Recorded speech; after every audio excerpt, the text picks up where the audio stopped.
Hello everyone.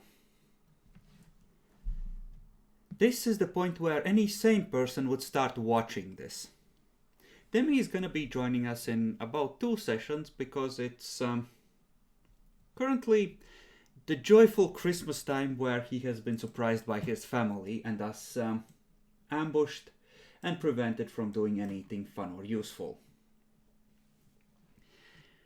So, these glorious heroes, Jackalor of the internet troubles, Nyaxi of the warp-fueled heresy, and Bacon of the greed for dangerous knowledge, have distinguished themselves by fighting off an invasion of an unspecified threat, being among the last surviving dregs of their regiment that was nearly completely destroyed but held on until the Imperium could crush the enemy. As a reward, they have been granted a warrant of trade and been sent to explore a dangerous sector that has recently been reopened to colonization. The sector is believed to be an absolute mess, racked with warp storms and difficult to even enter, but the lucky capture of some pirate vessels, along with one that actually had a navigator, revealed charts of a passage into said sector, and the Imperium has built a station to fuel the exploration efforts, and they, along with 2 newly founded rogue trader houses, have been granted ships to lead the way in exploring this glorious new expanse. Of course, they have been granted very few resources, and their warrants are filled with secret clauses that will fuck them over, but hey, details. Effectively, no sane rogue trader house that has a choice would take this job because it's risky and stupid as fuck to go in this early. So they get to be the ones to do this. You are transported on an Imperial transport to Explorer's Rest, where, among other things, 3 ships that have been granted to rogue traders are currently at dock, and you are given the chance to start getting used to your new vessel and to explore the local efforts. Outside the station are docked a number of ships from various factions as well, and patrolling the area in a wide, lazy circle are 2 Imperial cruisers, one aligned with the Mechanicus and one aligned with the Imperial Navy, who actually control most of the ships that have been assigned to this area to patrol and secure the local space. Most of them seem to be hanging around the station at the moment.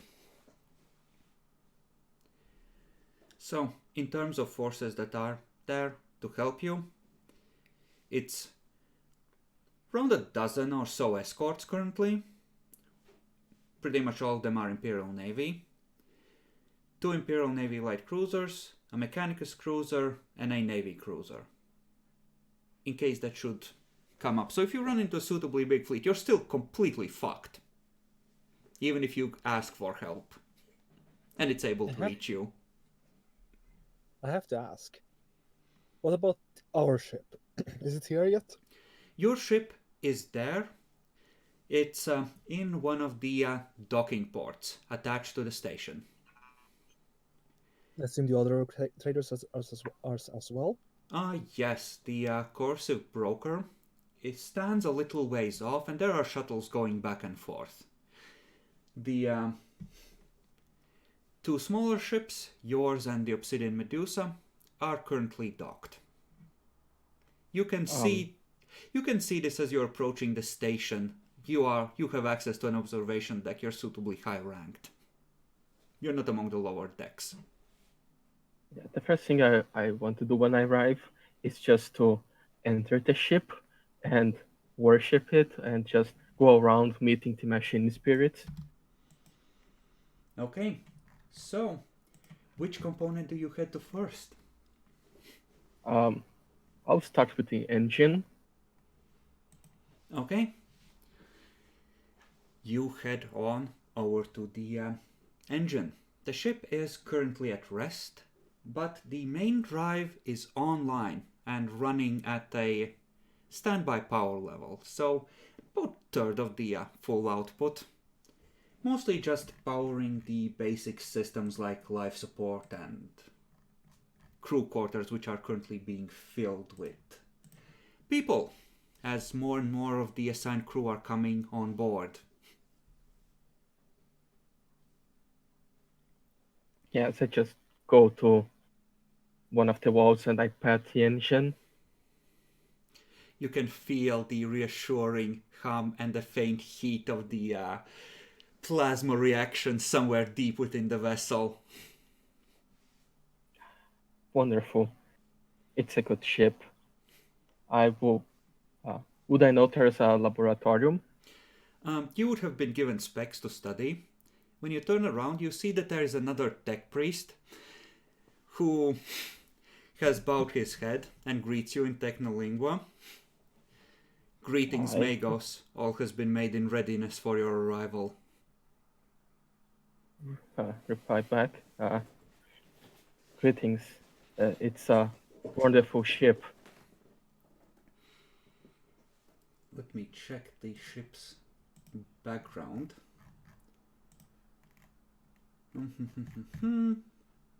Ah, yes, Marshal Hubris. Excellent. Yes, it was recently recovered and it has been freshly repaired. All systems should be operating as optimally as possible. Yes, I can feel this ship is made for greatness. Certainly. Okay. He's gonna add something else at lower voice.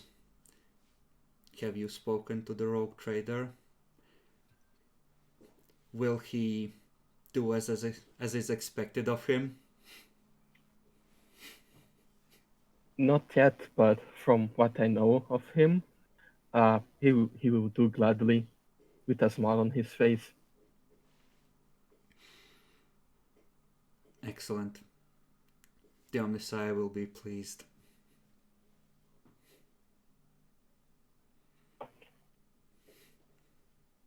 Well then, I will continue exploring this beauty.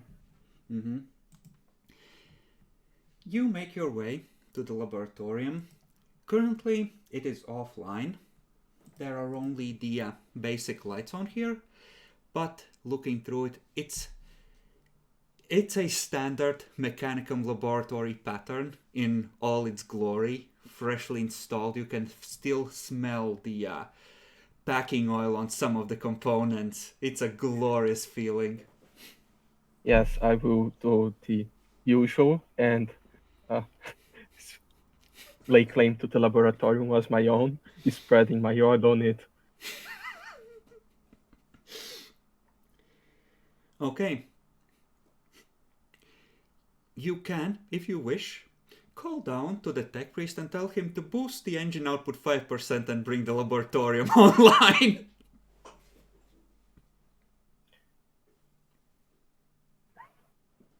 I want to do it. I want to eat that. I will wait for later. Okay. Can hold myself. So while Bacon is molesting the engine and the laboratory... Naxi, Jacklor, which of you wants to go first? Niexi, you're a psyker. Naxi. You leave the transport. You are not docked that far down the ring from your ship. You could head there, or you could explore the station. I guess I'll look around the station a little. Okay. Is there anything in particular that you're looking for, or are you just looking around? Just looking around for now. Okay.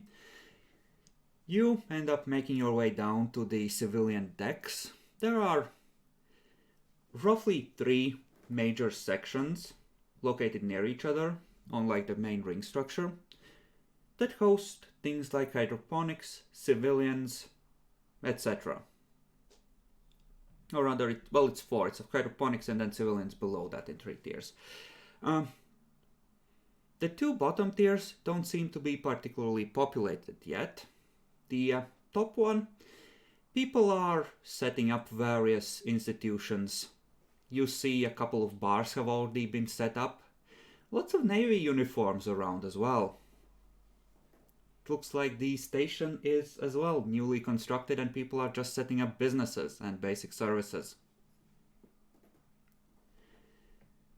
So as expected. So, give me a roll of Cynicians, if you will. Okay. Don't need to put in any target modifiers, right? No, this is a straightforward thing. And I want the NPCs, I think, for this. Okay.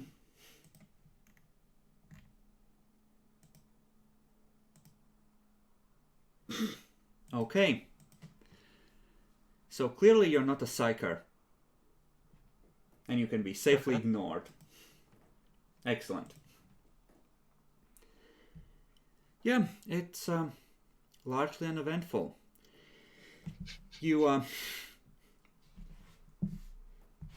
effectively can have the time to check out the place. It does look like there's a sort of officers' club where there's a man that stops you at the door if you try to enter and just asks you what ship you're from and if he can see your credentials. I mean, luckily I am actually from a show. Mm-hmm. If you're okay with showing them your credentials, you can just, tell him that, hey, these are my papers, I'm from the Immortal Acolyte, I'm part of the bridge crew, and he will let you in. I'll do that.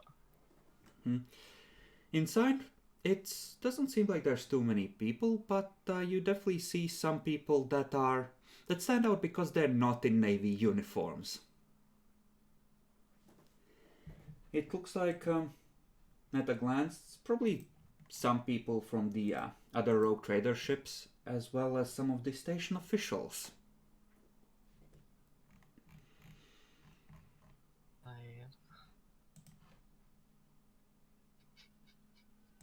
Let me just... Okay, give me another Senescence check. Sure.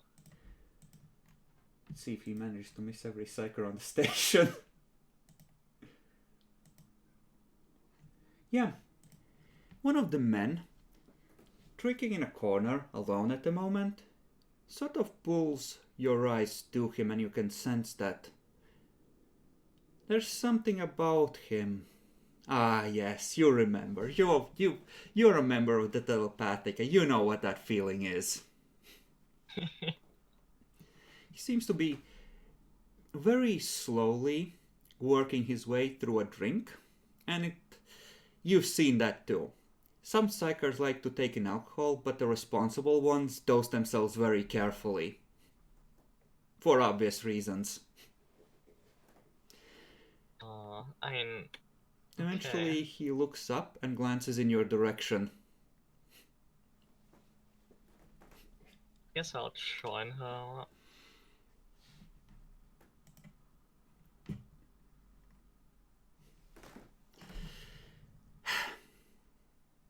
He sighs, reaches down and pulls aside, like his shirt, to show branded on his chest the mark of sanctioning.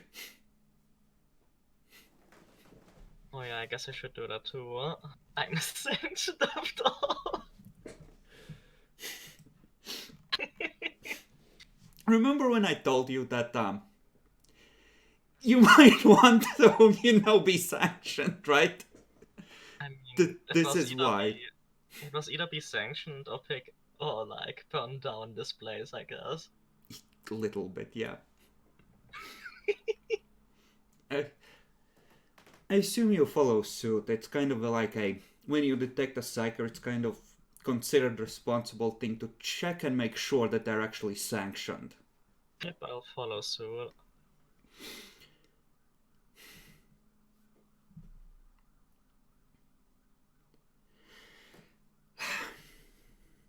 Well, guess here we are. Yep, seems like it. Just part Terax from the Obsidian Medusa. Oh, that's good to know. Miranda, Irissa from what's our ship called again? The Immortal Immortal Acolyte. Acolyte. Right, the Immortal Acolyte. We settled with that instead of the good ship I wanted.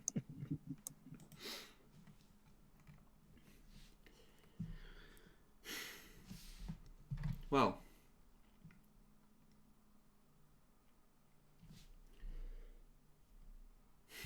you want a drink? Sure. He's gonna get up, go to the bar, and come back with another pair of drinks and like a bowl of peanuts. Nice. So, how's your ship? I didn't check it yet, but as far as I'm aware, it's pretty okay. Hmm. Actually, Yeah, it's really shit when it comes to that stuff, isn't it? I kind of got tired of drinking with soldiers. It,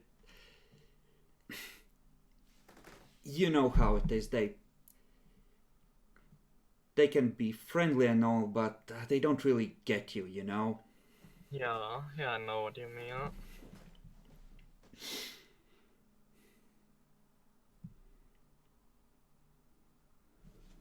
It's just this awkward silence for most of the time you're there with just the occasional bit of small talk. Yeah, I'll just keep sipping on the drink and eating peanuts. Wait, do people actually eat the peanuts? They do. Why They're not? psychers, they don't know any better. It's not danger, peanuts. These are sanctioned peanuts. Om nom nom nom. I trust a warp to protect me, Dracula. I mean the Emperor. What's wrong with you? Why are you like this? Okay. Well, Naxi is making valuable contacts in enemy crew. Competitors. Your fellow rogue traders' crews. And we're allies, right? What are you doing, Draculor? Arguing with my brother. What do you mean? What are you doing with your brother? My real life brother. His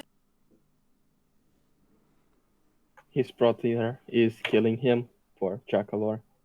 That's good I to know guess the him. warrant is gonna pass on sooner than we expected. Anyway.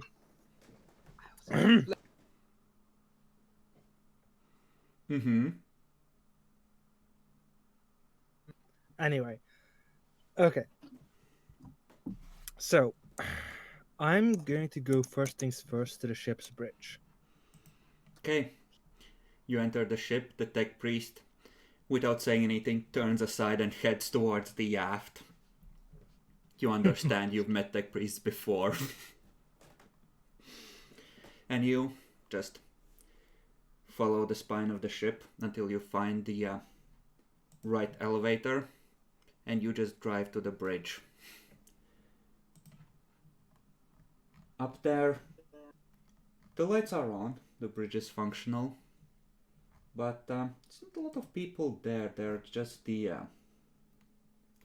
bridge isn't a new component, actually. Mm-hmm. It has a, you've probably ridden in armored vehicles before. It has kind of a similar smell. Like a lot of bodies have polished these seats. The leather looks well and worn, and you just slowly walk up and ease into the captain's throne. And look at the wall of the station where you're docked. Power of weapons. The No. like two members of the bridge crew, when they notice that you have walked in, one of them calls out, "Captain on the bridge," snap to attention. Then when you ignore them, or when you don't ignore them, they continue with their work. Going through endless checklists to make sure that the ship is indeed properly repaired and ready for action. I'm going to check the interface and see if how much of the ship, how the ship is in. What state it's in? Yeah. The main cogitator array tells you that the ship appears to be fully functional. There is no output available currently for most of the major systems because most of the major systems are currently offline. Because it's being docked, refueled, serviced, it's not underway.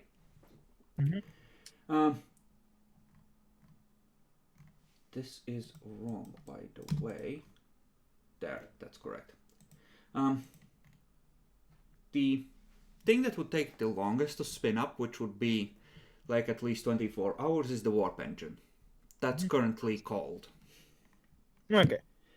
Other than that, the crew quarters and the life sustainers at the bridge are all online, and the engine is ticking over at, what did I say, like a third of the output, so it's in standby Something mode. like that.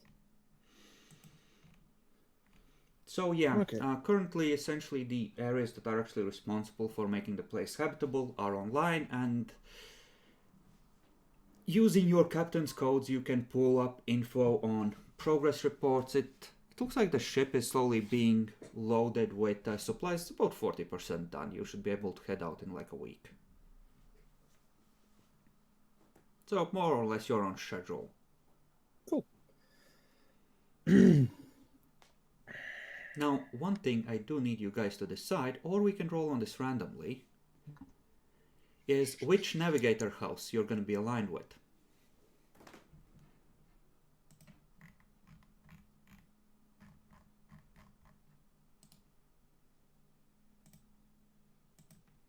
Do you have any preferences, Jackalor? Navigators.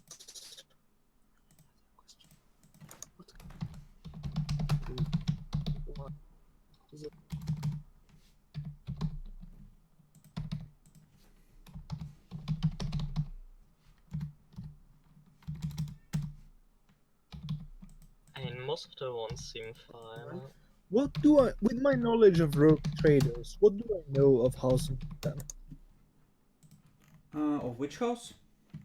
House Wuntan. Let's see. That would be under lore. That was the nomadic one, right? No, Shrouded House Wuntan. One of the shrouded ones. Let's see. Go ahead and roll Rogue Trader Scholastic flat.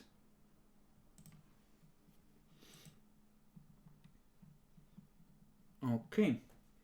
So, let me check if I've assigned it to any of the existing houses, because you would know something like that if it's like an established thing. Well, so they have been a shrouded house for a while, but they have been slowly climbing their way back towards some measure of prominence, mostly because of their efforts to, invest heavily in exploration in the eastern fringe. Bad side is that they've also been involved in, or potentially good side for you, if you are going with them, is that they were involved with some of the attempts to reopen the Expanse, which, feeds into either they're cursed or unlucky, or they might have valuable information, but some of the ships that have tried to get in here and start reopening it before were very much aligned with them. And let me just check. House Luchenko has also picked up a contract with that house.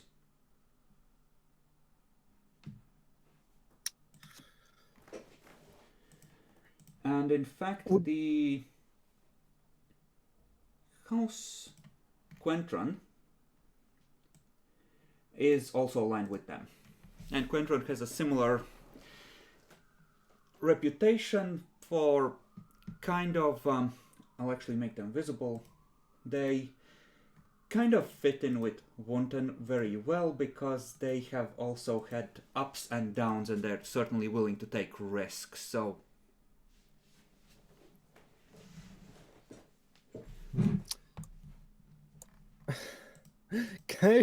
Would it be forbidden lore to know anything about House Quentran and House Wunten's or Sharding House Wunten's past history? Would it be still?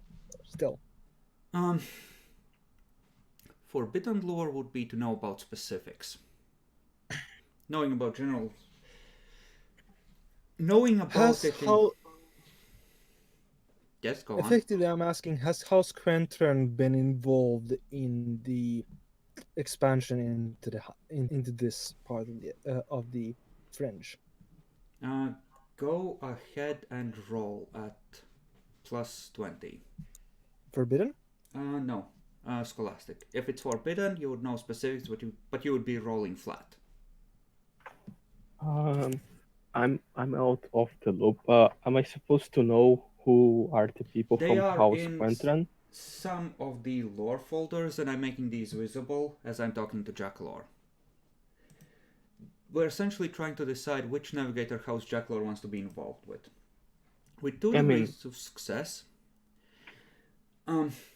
yes, you do know that there have been expeditions in the past that Quentran has managed to lose while heading into the Expanse, which is why they are not... One of the main reasons why they're not the...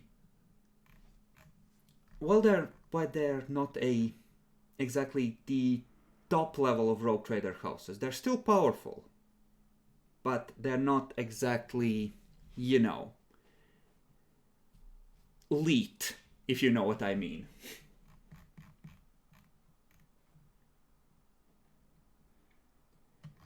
In fact, I have a list of ships they have available. You're currently aware of 2 ships under their command. And there have been other ships they have owned in the past that have been lost trying to explore the Expanse.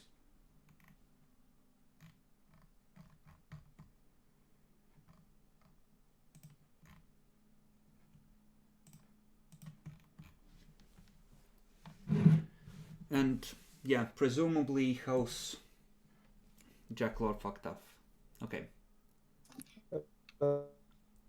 I'm guessing you want me to reiterate that. Maybe.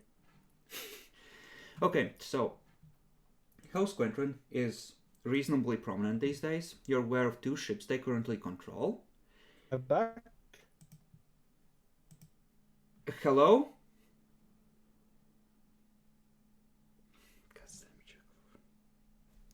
Maybe leave the Lordom till tomorrow?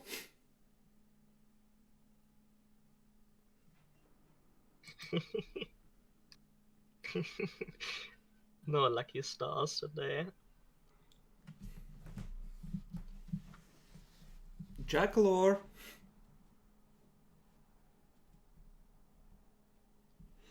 Yeah, maybe.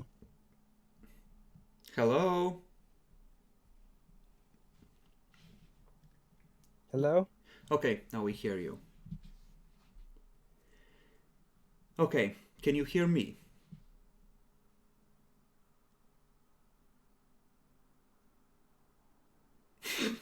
God damn it, this is so fucking cursed.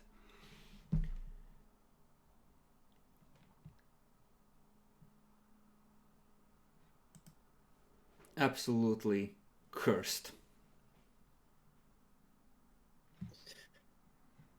This is why I usually use my phone internet when I'm not at home, but I don't have a charger anymore. Do you hear me? I think. Okay. So, House Quentran currently has 2 ships under their command, as far as you know. In the past, they had more, but at least some of them were lost trying to explore the expanse. And House Hunten was almost certainly part of those expeditions as well.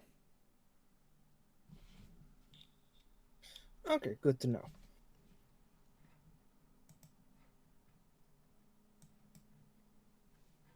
Okay. So, do you have a preference for a house or should we roll? You would be rolling 1d4 if you choose to roll because we're not going to include the Renegade house in that.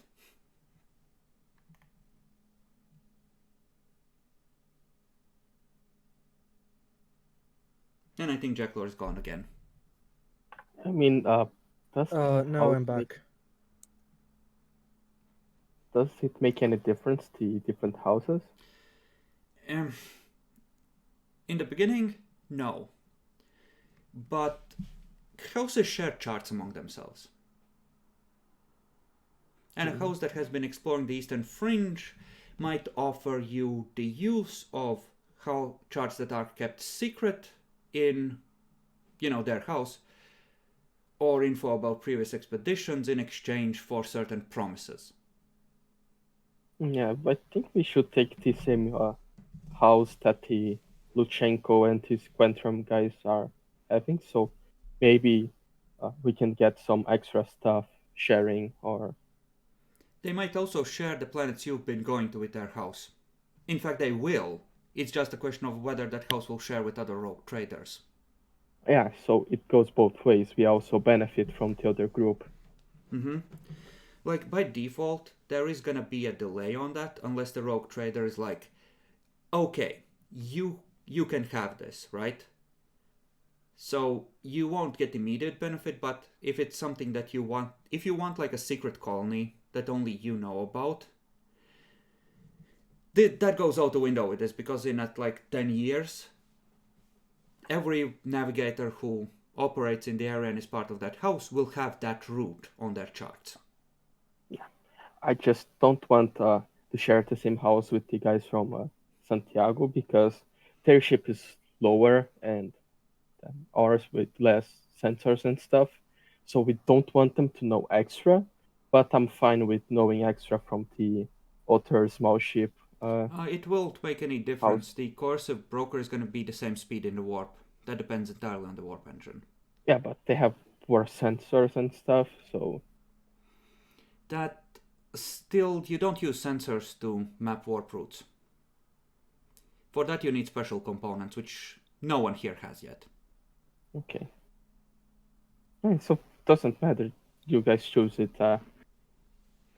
Okay, Jacklord, do you have any preference? House. Okay. Naxi, any preference? I don't care. Okay, so we're gonna assume that you're going with those. Alright. So he sits on the bridge. He has a long ponder as he's looking at the side of the station. In about half an hour, one of the officers brings him a mug of recaf. And like another 15 minutes later, another one comes up and offers him a box of cigars. I take a cigar and deactivate my respirators. Reaches inside his throat, pulls the valve open.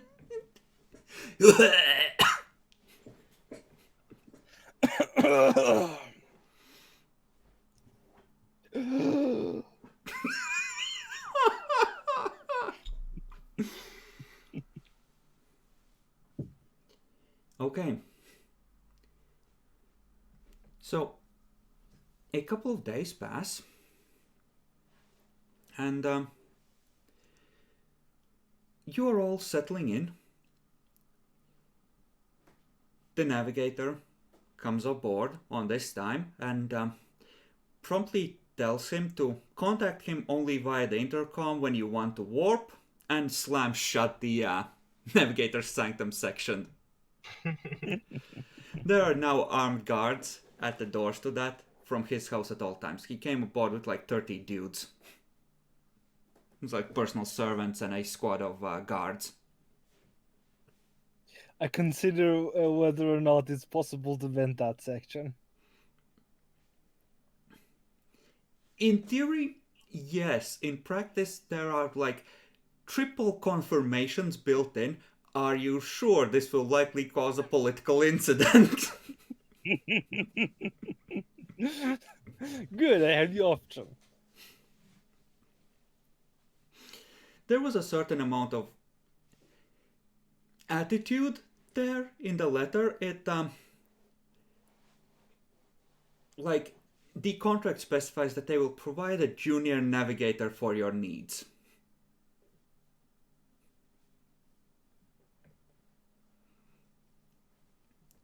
So there is gonna be a missive delivered from Caroline Luchenko to your ship with a suggestion that perhaps the three rogue trader houses should meet with some of their more prominent underlings to discuss if perhaps it might be wise to come to some sort of informal agreement and lay down some rules for you to follow. Mm-hmm.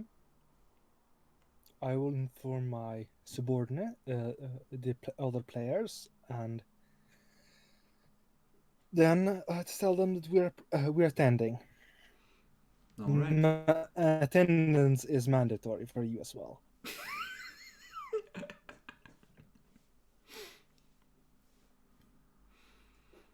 Bacon, how does that make you feel? The laboratory has been brought online and you have been playing with the spectrographs.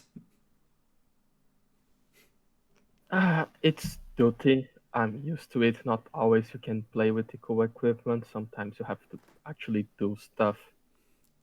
You are gonna test out the machining tools next. It came at the worst I will- possible time. I will have time later. Okay. Then, let's see if we have an appropriate bar scene set up. I should really get a picture for like a random bar. Ah, this ought to work. I'm gonna have to... That's way down at the end of the list of maps I have entered in here. Give me a second. There we go. That's suitably disgusting. Is this slashy? You can roll Cynesian Snaxy to check if this is Slaneshi. Sure.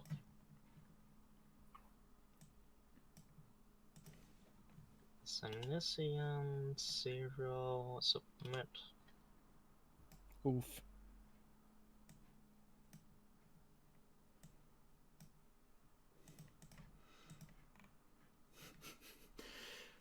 Yeah, no, this is not Slaneshi, you're fine. Just sit down, enjoy yourself.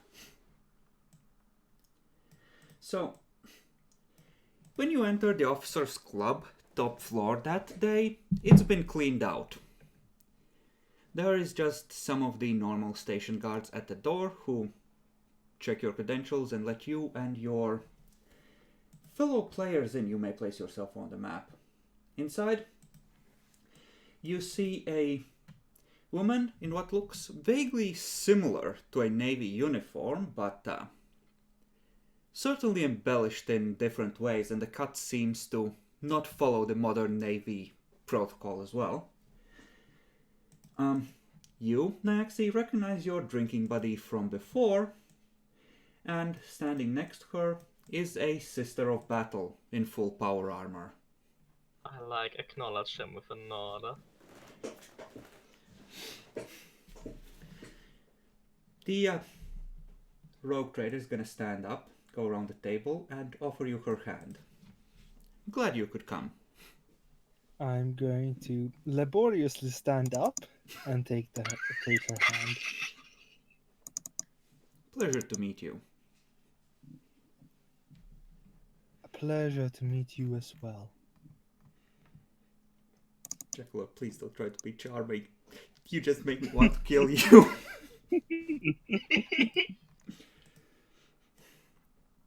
About 5 minutes later,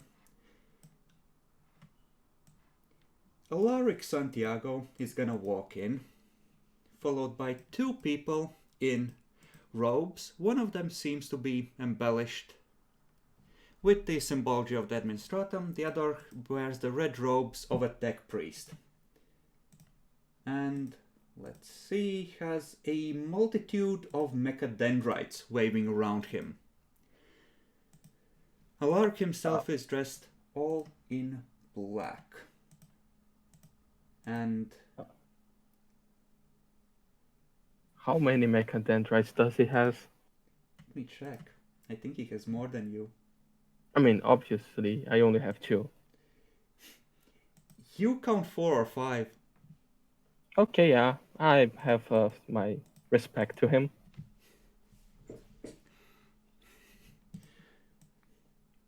Are Mechadendrites like dicks to take priests? Yep. If you Yeah. have more than one, you're still Neshi.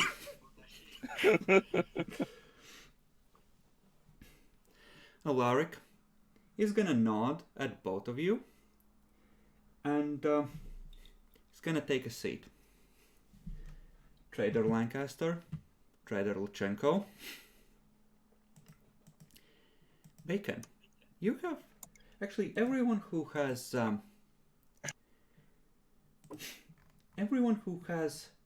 lore tech can roll at plus 30.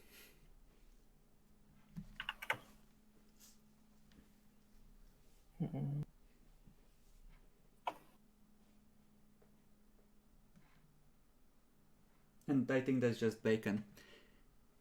You notice the sidearm he has. He has a plasma pistol.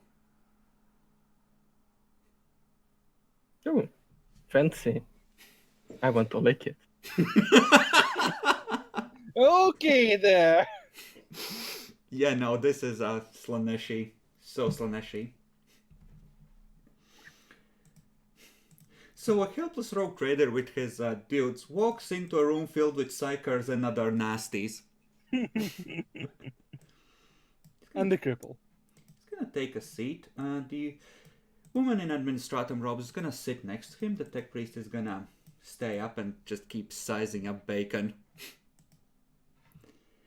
You notice that while your robes bear the symbology of Styges 8, his are of the Forge World of Connor, which is within the Ultramar sector. Oh, fancy. His philosophy does not necessarily align with yours, though. Yep. I'm pretty sure that he's thinking, oh, what tech heretic. He's not wrong. Styges has a reputation among Mechanicus, I'm pretty sure. Oh, yes.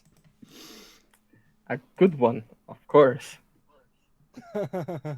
Sure, let's say that.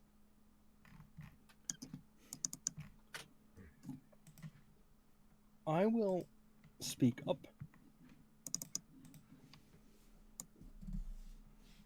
Fellow rogue traders.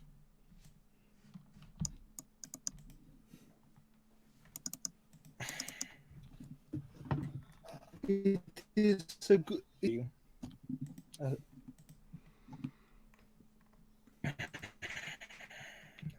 I hope we can profit. We can each profit in this sector, and grow strong.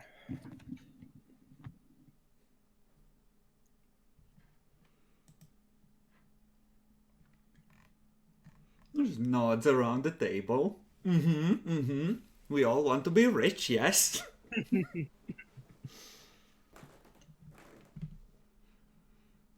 Now, it was Luchenko that called us here, right? Indeed I did. I thought it might be best if we talked in advance of us running into any issues, and well, everyone needs a little bit of aid, or a business venture requires more than one ship, and we don't currently command fleets. So I thought it would be best if we had an understanding beforehand as to how we're gonna deal with situations like conflicts of interest and opportunities that should be exploited together. Indeed. It would be best if we didn't involve the other houses. They are notoriously grabby.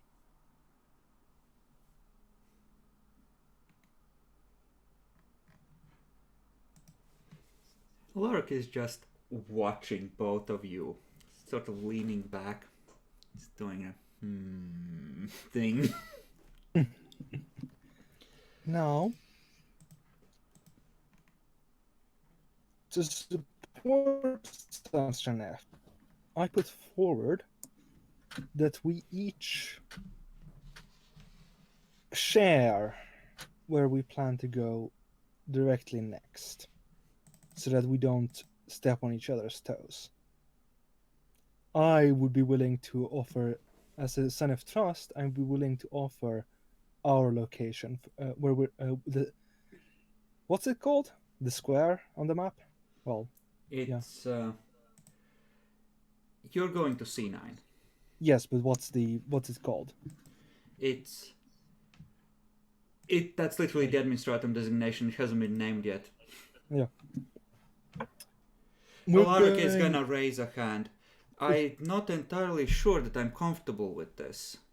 It's very easy for someone to try and steal a prize out from under one of us if we know exactly where we're going.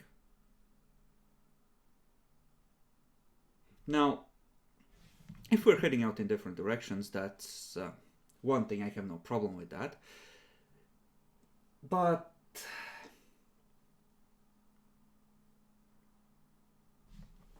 Caroline is just gonna... We can have a gentleman's agreement that we're not gonna try and poach each other's finds, and we can, if someone does, the other two team up and destroy the upstart. I can agree with this agreement. Mark is just gonna think for a second and nod. Alright then. If we put it in writing, I'm okay with this.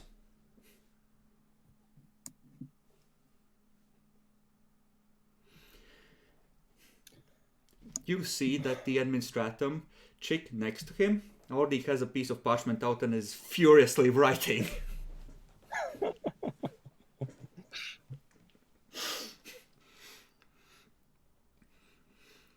It's like a long Latin name which essentially translates to I saw it first, it's mine.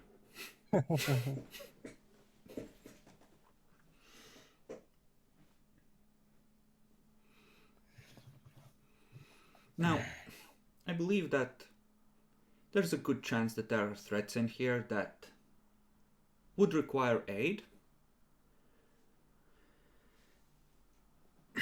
I personally would prefer to... Well, I would prefer to be compensated if I have to put my ship at risk to save someone else.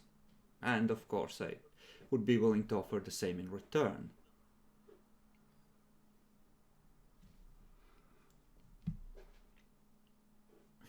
Alaric's just gonna think for a second.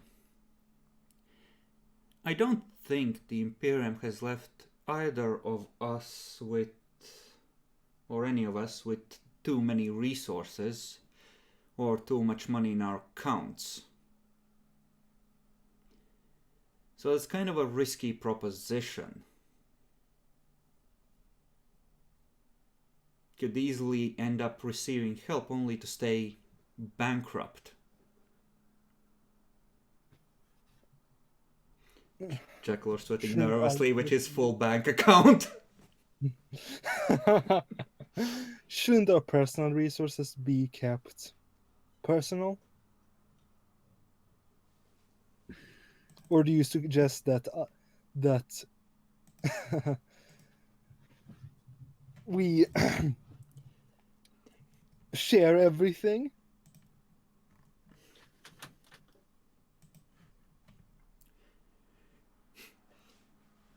Well, we don't need to go into the specifics.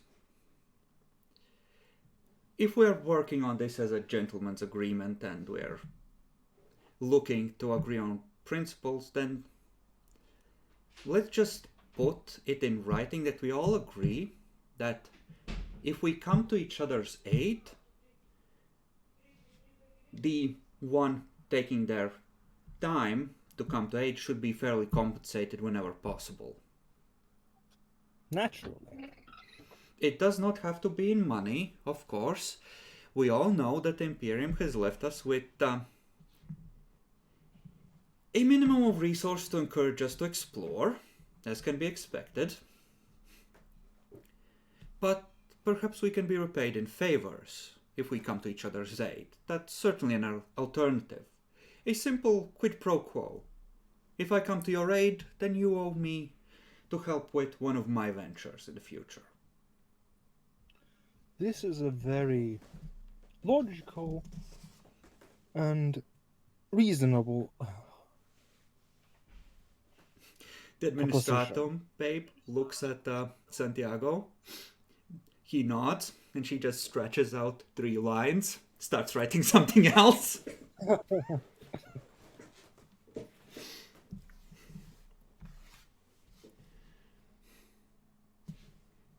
All right. I assume you don't want to share the exact system we're going to. Oh, I wouldn't expect anything like that. So just the vague direction that we're going in. Mm-hmm. All right. As I said, unless first, I would be willing to start. Oh, I can go first as a sign of good faith. I have a hold full of troops and military equipment. I am intending to head towards B10 and listen for signs of civilizations worth conquering. A worthy endeavor. Santiago looks over the paper, nods, signs. It's like a first draft of Declaration of Principles. You know, don't poach each other's shit, try to help each other, help should be compensated with either suitable monetary expense or preferably with favors, knowing the current situation, yada blah blah. It's fairly straightforward. Mm-hmm. Then again, in a court of law, if you then screwed someone over and didn't make an attempt to repay the favor, that could be used to, as leverage against you. Yes. Chinko is going to sign as well after looking it over and hand it to you. I'll sign it and say, we are heading to C9.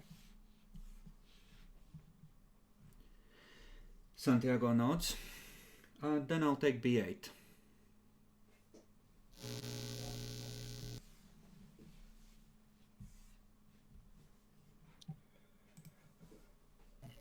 Hand it over. Hand the paper back. She's gonna leave it on the table, go outside, and leave for something like 15 minutes.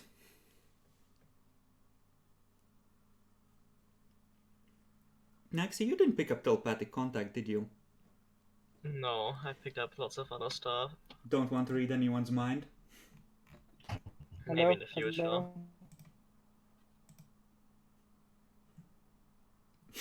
Oh, right, he does have that. Good.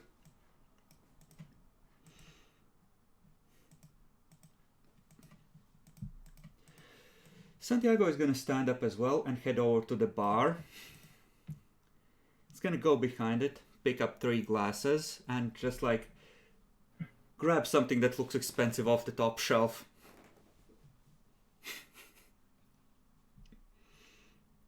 He's going to come back, silently pour 3 drinks and slide 2 of the glasses across the table.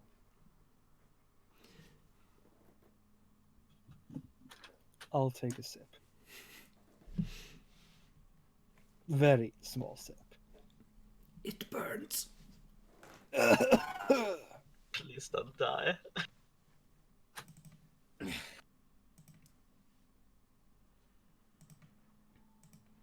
Okay. If only I had chemistry, I could tell what this is. You're pretty sure that that's some form of distilled spirits. You remember something similar from your younger days in the nobility. Yeah, this is high-end shit.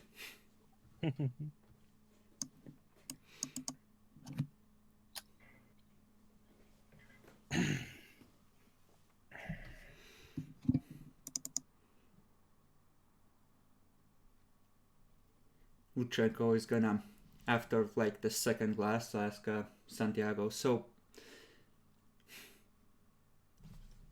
I know what I'm doing and I share that.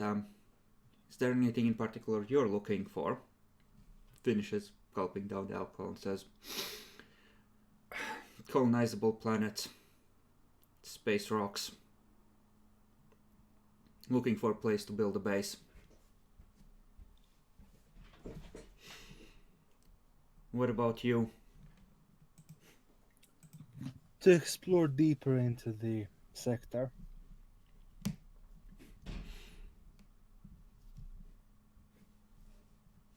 He just nods. Looking to make the navigators happy, eh? Among other things.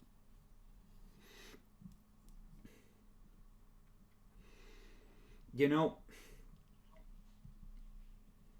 I think what you said, Lancaster, is a good idea. The other houses, I assume you received the information on how willing they are to help us. Letting us take all the risks and wanting a cut as soon as it's safe. Yes, it's...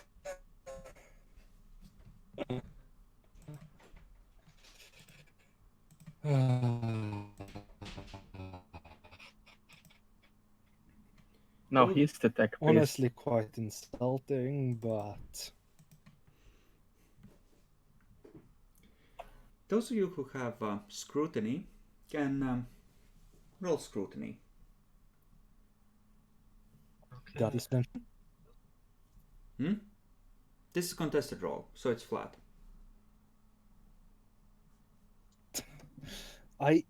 I'll actually re-roll that. Okay. That's better. So you have 4 degrees of success. Yeah, looking at Luchenko, you're pretty sure that she doesn't share this view of the, at least not of all the other rogue trader houses, and you remember that she was in one of their fleets previously. You don't necessarily know. Wait, no, you don't necessarily know which house she was aligned with. You just know that she's I aligned do with. have rogue traders. Hmm? I do have rogue traders in Scholastic You and do, Forbidden but Door. that doesn't necessarily mean that you automatically know which house's fleet she was part of. So I'd have to roll. Yeah, you can roll. This would be common, honestly. So just take a plus 20 on this, let's say.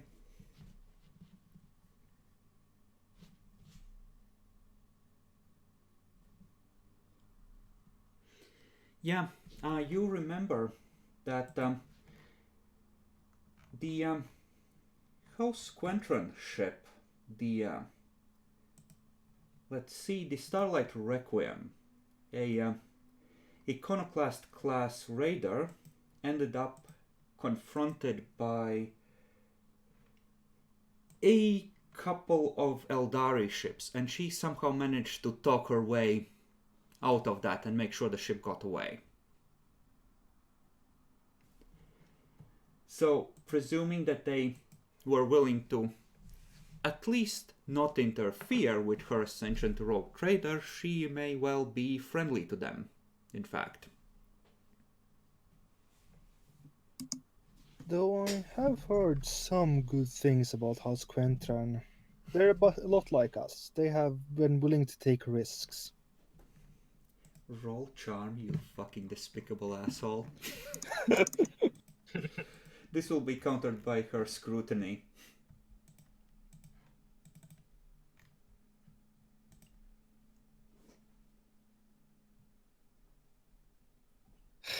Do I spend the fate point? Get a plus 10? It's up to you. I think I will.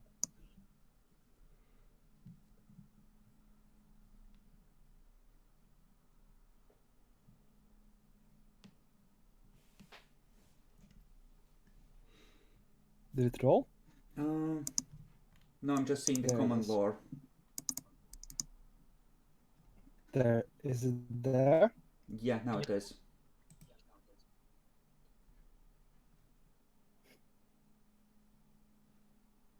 Okay.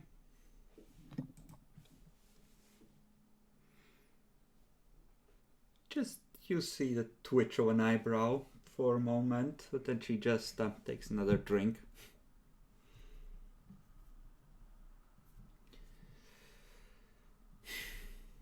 Alaric is just kind of no, I haven't had much experience with them. They just seem same kind of opportunistic assholes that's everyone else to me. But we have work to do, and the Emperor requires that we pave the way, so that's what we should do.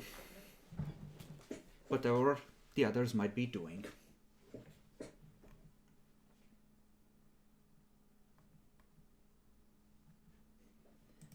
The Alaric's lieutenant is gonna return with 2 more guys from the Administratum. The room goes completely silent while they lay out the paper, photo it. One of them goes out with the memory stick to make copies, while as the first one then proceeds to pull out like a frame and presses the sheet of parchment between 2 panes of glass and sprays a sealant along the edges to preserve the document. Mm-hmm.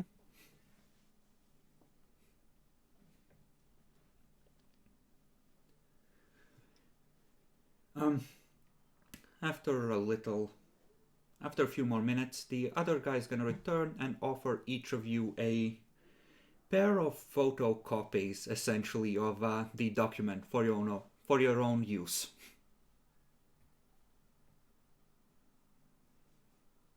And then they're gonna leave.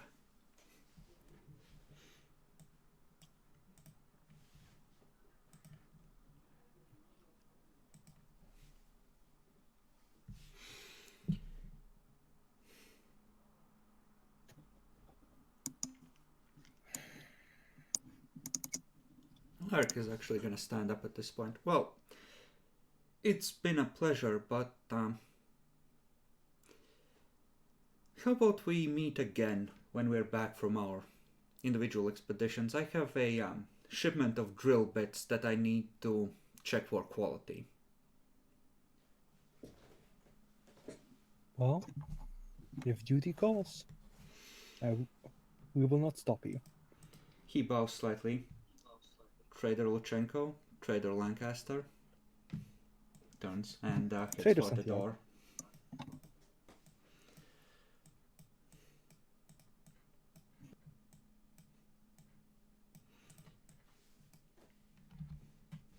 Luchenko just watches him go.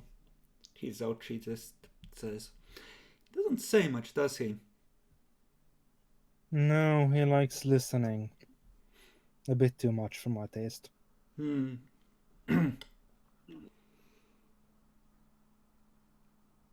Yeah, here he was part of like the tithing office or something. Not, I mean, he must be competent, but Naturally, but you know, some cold fuckers work in those places. mm-hmm.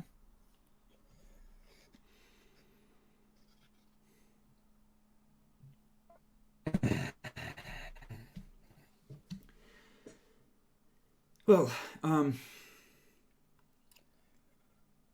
mildly drunk, so I think I will be heading back to my I ship as well. wouldn't be surprised if someone came and yelled at him at some point. I'm sure they wouldn't have given him a warrant in that case. With the Emperor. The Emperor go with you, Lancaster. I'll see you when we both get back. He's gonna head out. The Sister of Battle is just gonna throw one look at you, Nyaxi, that's like, I'm watching you kind of look. You must know what you are. And then follows as well, the power armor humming as she heads out. What did you say about the Sister of Battle? She took a look at Nyaxi. She must have been told what Miranda is. Mm-hmm. And they leave. The bottle is, by the time you're done, about half empty. Chef just, I just grabbed the bottle. Mm-hmm. Yep, mine now. I put inside of my robes. There's no one in this VIP lounge. You could take something else as well if you want to go for petty theft. We are rich. We can literally just buy anything. I just want for later while I enjoy myself in the So a laboratorium. bottle of booze, a bottle of machine oil, and just looking at the engine. Is that what I'm hearing, Bacon? Yep. I'll ask Zolson. Yep. Could you swab the...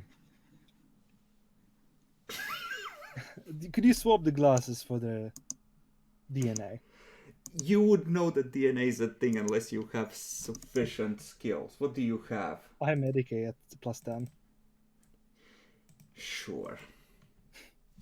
just You don't have any sample kits with you. I Yeah, have Medicaid Advanced. You still can't swab for DNA. It's not a forensics kit, Jackalor. Damn it. It's also just goes. I don't do those bio stuff.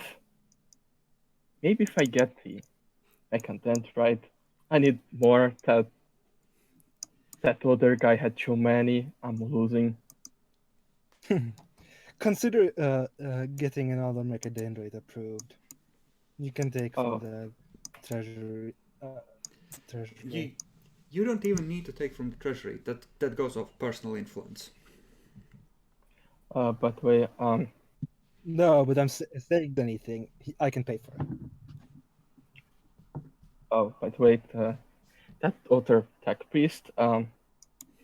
He's from a very, very traditional system. He may not approve our actions, so we better not divulge too much on them. You don't want to go into too much detail here. Someone might have bugged the room. Mm, Luchenko yes. was in here first, after all. Yeah. Yeah. Let's go to the ship. Well, I go to the bar, leave a tip, enough to pay for the bottle, by the way, and then motion for them to head out. So you just see him reach into his pockets, pull out a wallet, look at it like, how much would this cost? Put down 200 drones, wait for a second, put down 200 more, and leave. Why are you doing this? Follow him.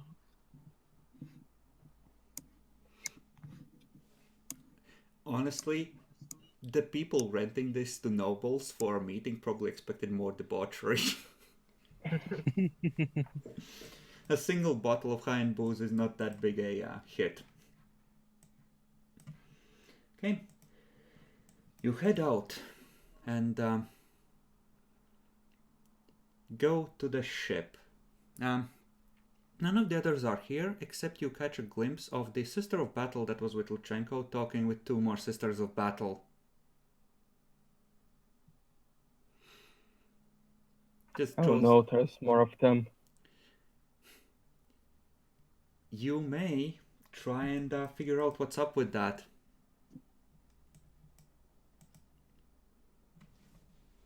But there's an infestation nearby, Bacon. Okay, yeah. I don't like these hardcore people. They don't know that to serve the Omnissiah, we need to be more lax. The Sister of Battle, by the way, I'm gonna let you go off the roll there.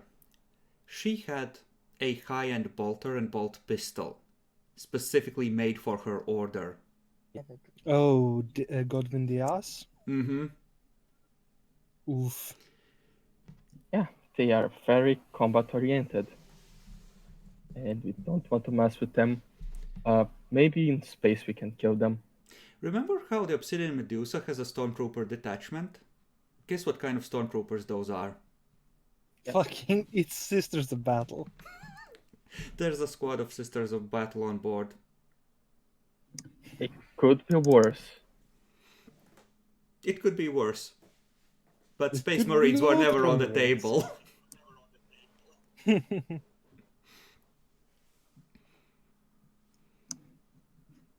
Problem is they can send those onto your ship as part of hit and runs while fighting.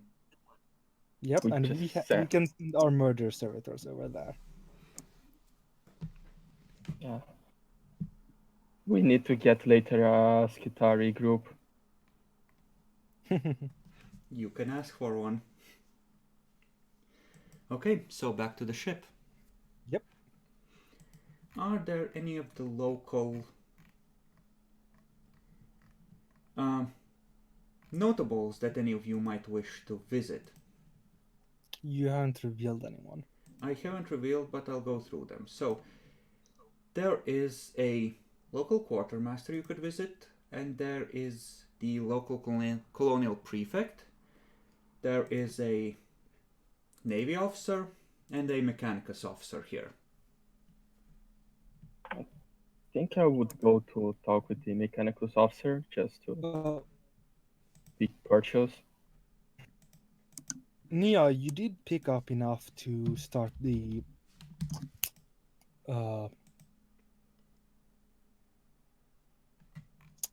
Warp's Bane hull. Potentially, I don't really know much about that. You need occult and scholastic lore, Imperial Creed, right? Both of them. Okay, so you have a bunch of lores that are useful. So I will let you roll your D-Warp at +10 if you wish to commit to this to see how well it goes. This will help with dealing with warp fuckery, but this may delay your departure significantly. Mm-hmm. Are you fine with that? Honestly, we're probably gonna die if we don't. Let's be real here. You're probably I'm the not one gonna rolling. die. It's only a month's journey. That's how many rolls? You can reroll that, by the way. At this rate, a lot. You can use a fate point for a reroll if you wish. Okay, sure.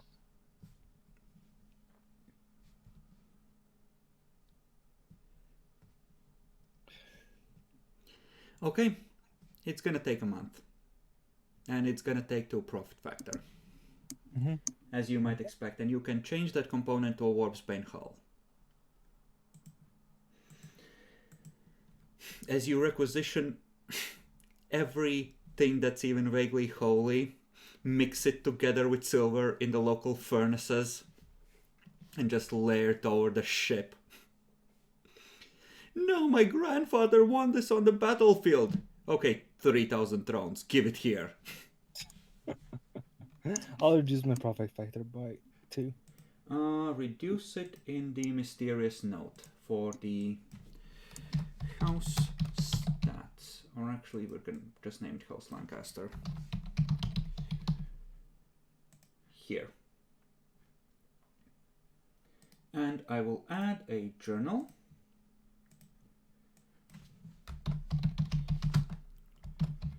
So we can track how you line up with the others. So 1 month on getting Warpsbane Hull.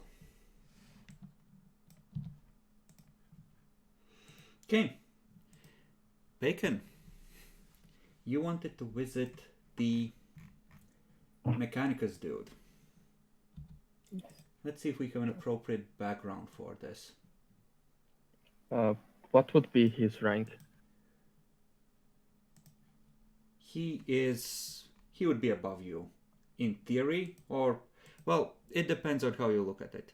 In theory, you run the engineering of a whole ship, but he was a high-ranking officer in his cruiser before he was reassigned here.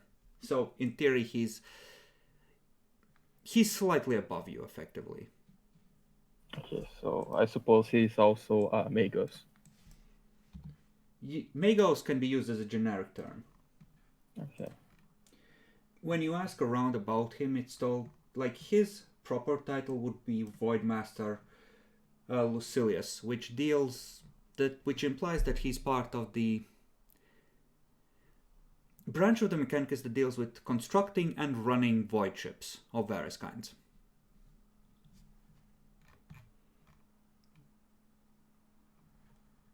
Sure, we'll use this.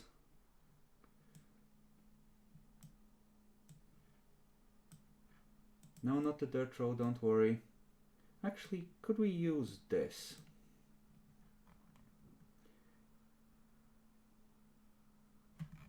No, that's shit. We have so many maps and so few of them are useful for this. I really need to import some more nice backgrounds for this station specifically. So... Oh, I think this one works. This one does work.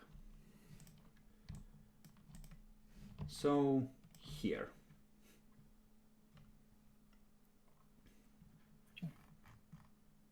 Just come in. Greetings, Voidmaster. Magos.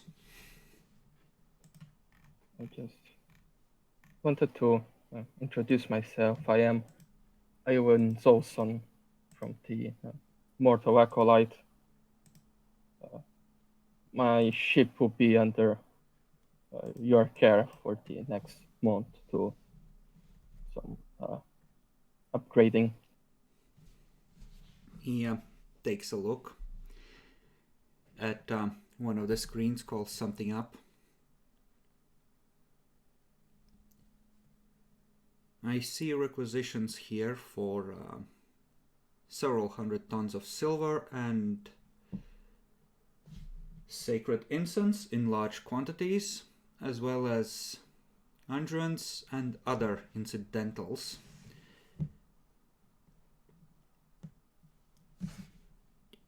I see. You are attempting to upgrade your ability to travel through the warp. Yes. We want the protection of the Omnisaya in our travels.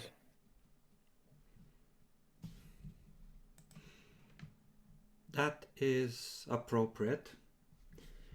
Currently, there are no higher priority requisitions against our resources and time, so you will be getting the help you require, unless something should change. Thank you, Voidmaster.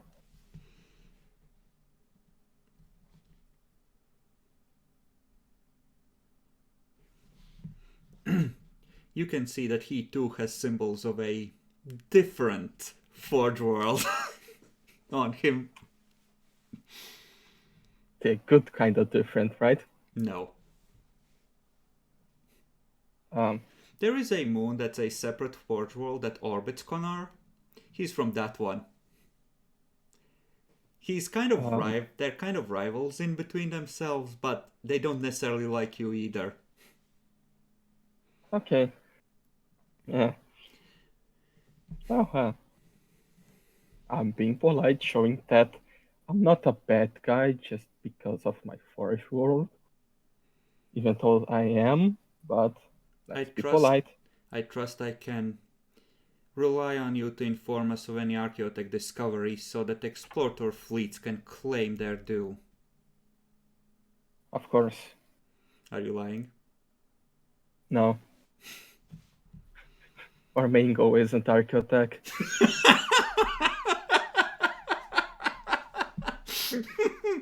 I see. Fair enough. Wait, is he lying? No, he No. doesn't want archaeotech, he wants xenotech.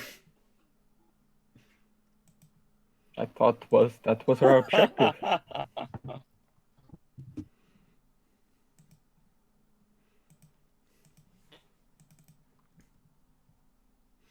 Okay. He stands up.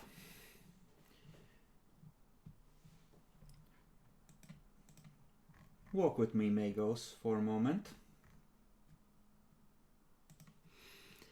He leads you to a window and waits.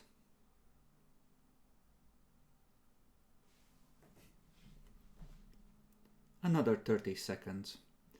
And you see the bow of a dictator cruiser slowly crossing across your view. There she is. The Steel Firestorm. Beautiful, isn't she? It's amazing. A wonderful sight. Truly inspiring. Your logic processors are telling you that this is a hint. Yep. I'm getting the hint. Please visit me again should you need something. Of course.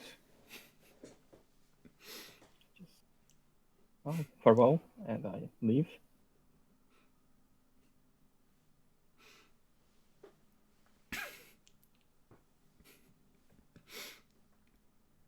Okay. We did the dick measuring contest. His is bigger, just a little bit. Yeah. I mean, I said that we should have the cruiser. No. Yeah. But then we will be getting xenotech. Then you would be part of their Forge World, yes. It's okay, the Imperial Magister is joining the Explorator fleet.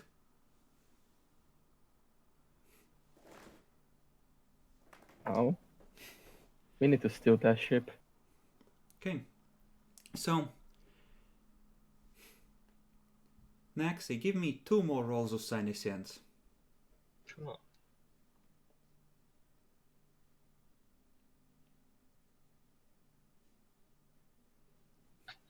You know you suck at this. It's not my fault. It's just an unlucky day. You know what? Everyone roll once for Demetrius Thorn. He might succeed where you suck too much. We can't see his sheet. Ah, yes. Then never mind.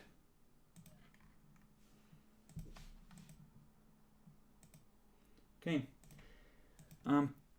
He is gonna actually contact Miranda and tell her that he's pretty sure there's a psyker regularly watching the docks.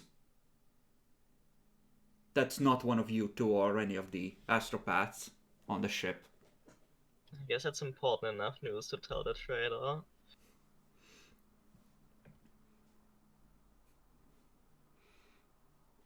Okay, it's gonna go with you if that's the case. He's on the bridge watching the crews work as they're slowly coming down from the nose of the ship and working their way back towards the bridge, laying down the silver glyphs.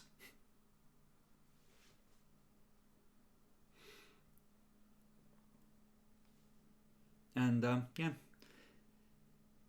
the crew is at this point. At this point, they're probably running simulations on the bridge So like a junior officer is calling out orders. Come up 15 degrees, slow down for docking, etc. You know? That's too fast, you'll mangle it. End simulation.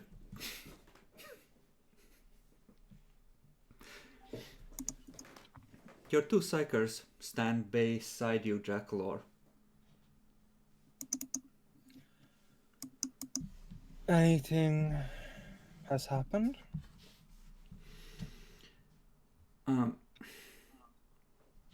He looks at Miranda. Yeah, there's something slightly concerning. I believe I have sent a psyker Tell me. making their way across the docking ring, keeping an eye on comings and goings multiple times now.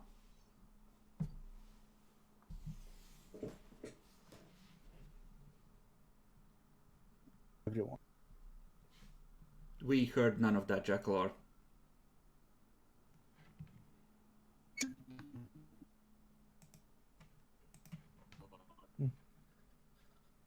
Ours or everyone's?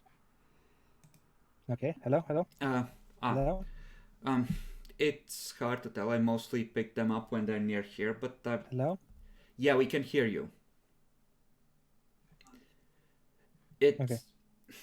I think they're keeping an eye on the docking ring in general, but it's. I think they're just on a move, looking to see if they can. They might just be hunting for unsanctioned ones, but this isn't like this is a major hub of. Hello, Jackalor. Is it better?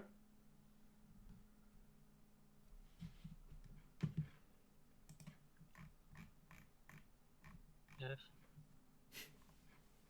Jackalor.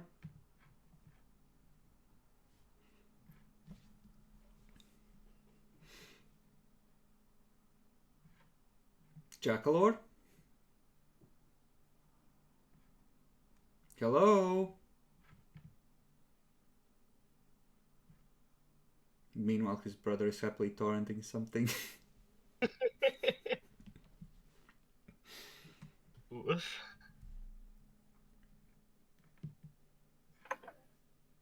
I mean, we're going for more 15 minutes, right? I figured we would do the warp jump if we had enough time and end at the edge of the actual system you drop out at first. If Jackalor can get his stuff together.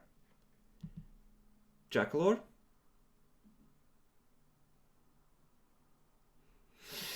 Oh. For fuck's sake. Jackalor, Hello? we hear you. Can you hear us? Okay. Seems Yes. so. Oh. Okay. He tells you that he can't be sure. He's mostly detected them near your docking station because he's not just, patrolling the ring, but he thinks they're moving around and keeping an eye on the docking ring in general. But it's weird because, they might be watching for unsanctioned psychers, but this isn't really a place where a lot of people are moving through just yet, so they kind of don't see the point.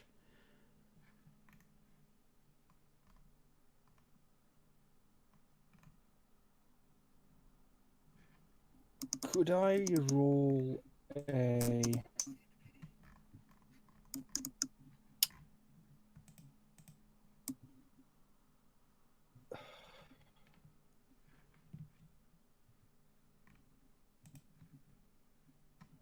I don't have Imperial. I don't have Warp or Psychers.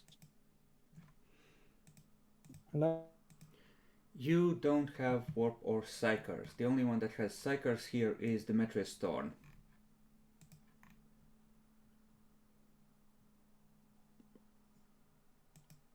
Can actually check how much he knows about this. Yeah, no, it's just weird for him because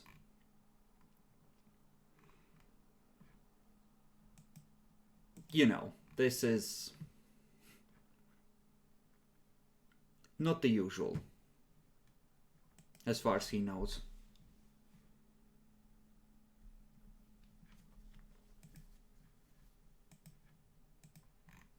Actually, this should be plus 30 because this is related.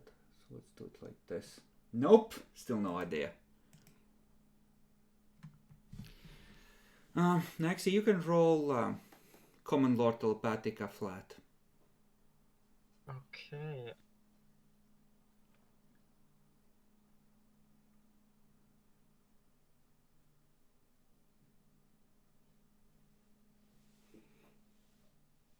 Okay, well, psychers are one of the ways in which you can just pick a psyker out of a crowd. If you can get close to them, there's probably technologies that can scan for psychic abilities that the Black Fleets have, but you have to be pretty close to the person or be able to at least aim a thing at them at a reasonably close distance. So they could just be patrolling looking for psychers, but your dude is right, it doesn't necessarily make much sense why they would be doing it here, where presumably it's all already tested and checked personnel coming in from the Imperium. Oh. It makes it pretty weird.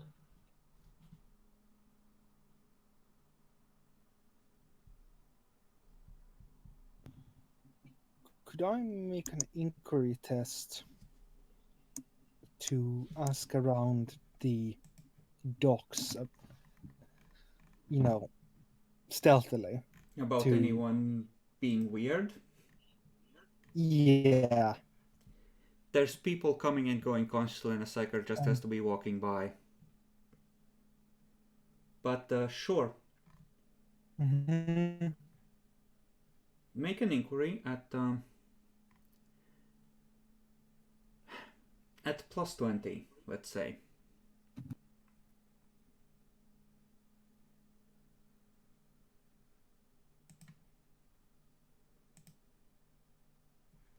Okay. Yeah, you spread some money around, and yeah, there's definitely a couple of people that are moving around here that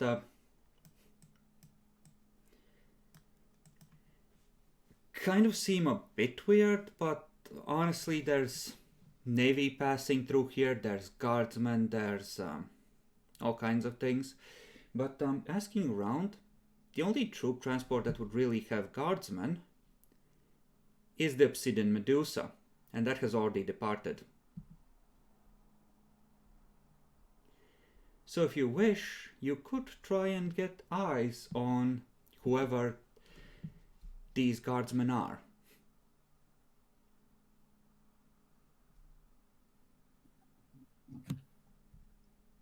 Could I roll logic to get roll logic to think of who would be able to have guardsmen here that isn't the Imperial Navy? Because The Imperial Navy wouldn't be able to have the guardsmen here. okay. You don't have Common Law Imperium, so make a logic roll at plus 30. I do have Imperial Guard, I guess, but Oh, then you would know it's it could be reinforcements for the Obsidian Medusa staying here.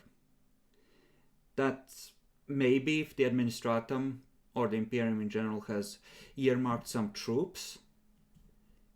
That could be a case, or they could be just a squad that for whatever reason hasn't been arrested but missed a departure.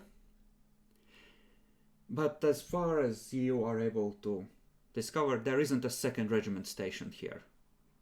So either it's a relatively small amount of reinforcements that for some reason like to hang around the docking ring, or something fucky is going on.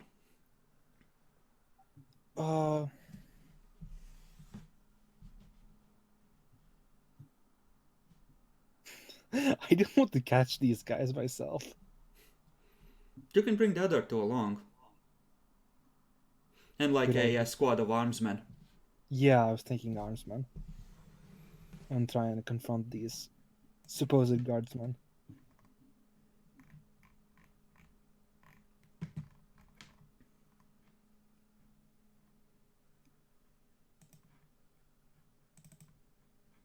Turns out they're acolytes. Do you want to do that? I think so. Okay. Are you two coming along? Sure. Sadly, I need to protect his life, or I will lose this ship. Okay. In that case, do you have things like stealth? Fuck no. Stealth. Okay, then nominate whoever has the highest logic in your group and make a roll. I have 50. Well, I think 51. it would be me with 63 logic. Okay, Okay.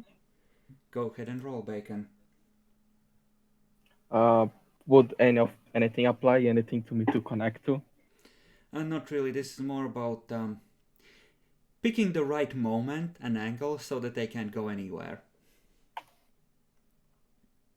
I will reroll that. Here comes the 100.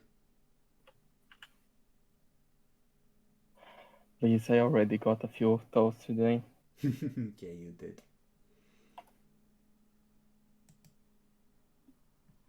Okay. Let me check. Feudal World was 3 on Fate, right? Let me just spend one of those.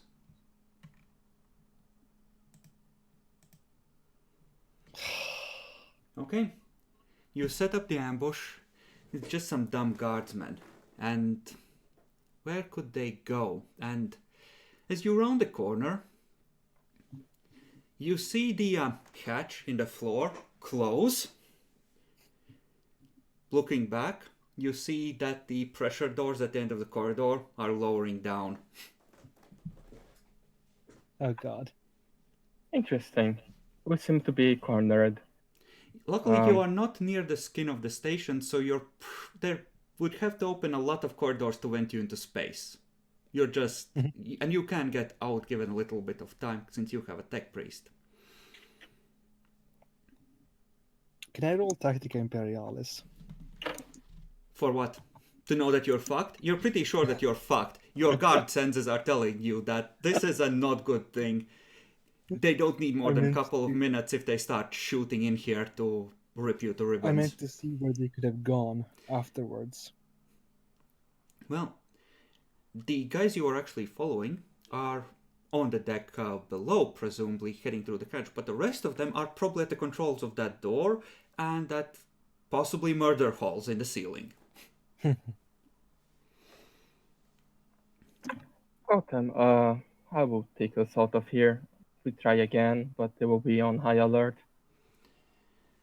You are gonna go to the way back, the pressure door that closed, or you're gonna try and find another way out?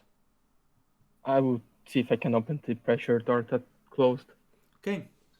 You see a woman in a guardsman's uniform just standing there, watching you approach.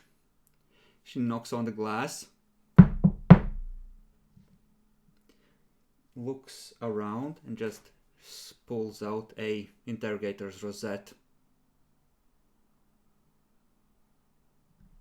What is... That is like... It's an Inquisition rank. It's between Acolyte and Inquisitor. Inquisition. I look back and... Yeah, he turns aside Lancaster. and you can see her holding up the badge of office. Open the door. I tell that to the tech priest. Okay. When she's clear that you have seen it, she puts it away and just opens the door from her side. No, I will do it faster. Okay, so I would apply my Dendrite, and if there's anything to connect my MUIU. Sure. Okay, so plus 20.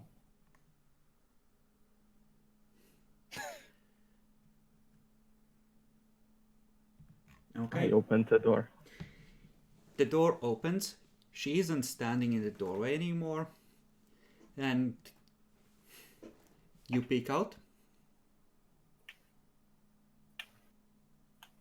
There are like 4 guardsmen with las guns leveled in your direction, and she has drawn a sword. Good evening, acolyte. Or should I say... what did you say? Interrogator? You wouldn't necessarily know Inquisition ranks, you just know that Oh. that rosette is bad fucking news. Good evening, acolyte.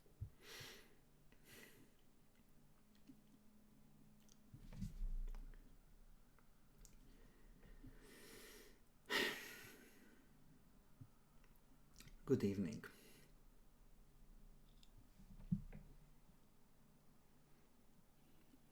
Well, this explains the unregistered guardsman. I think you'll find that they're quite registered, if you had bothered to check the records.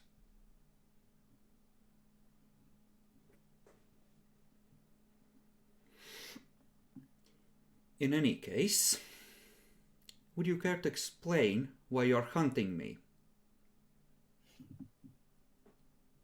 We noticed a psyker in the area that wasn't supposed to be there. Unless it was you. Looking at the sword more carefully, you can now see the intricate crystalline patterns carved into it.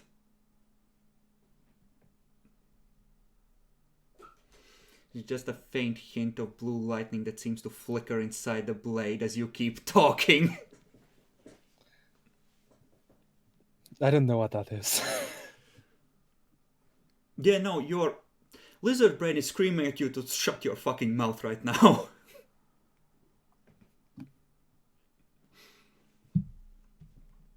In which case, we apologize for our intrusion into your affairs.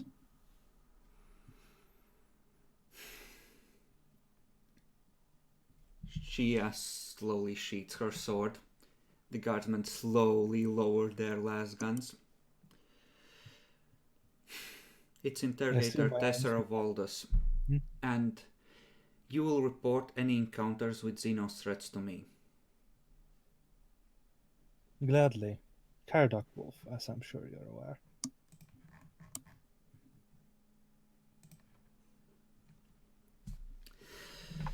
Why is his last name Wolf Jackpot instead of Lancaster? I'm saying it's my middle name. No, he's just a Oh. bastard. Okay, makes sense. Whatever, I'll change that to...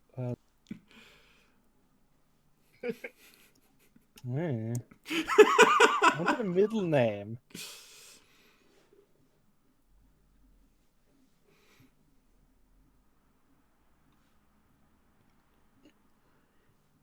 Well, I do find it surprising that the rogue traders are so eager to acquire the services of psychers here, but there's nothing inherently illegal about it.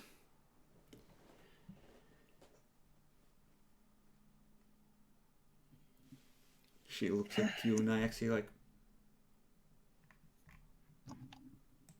No, I'll just show off the brand, I guess. It's kind of implied. yeah, it's not rolling. I'm gonna have to reload, it looks like. Yeah, when you show the branch, just like, cause that look like, wait, I fucking already checked you, what the fuck? She crit failed the first one, so she...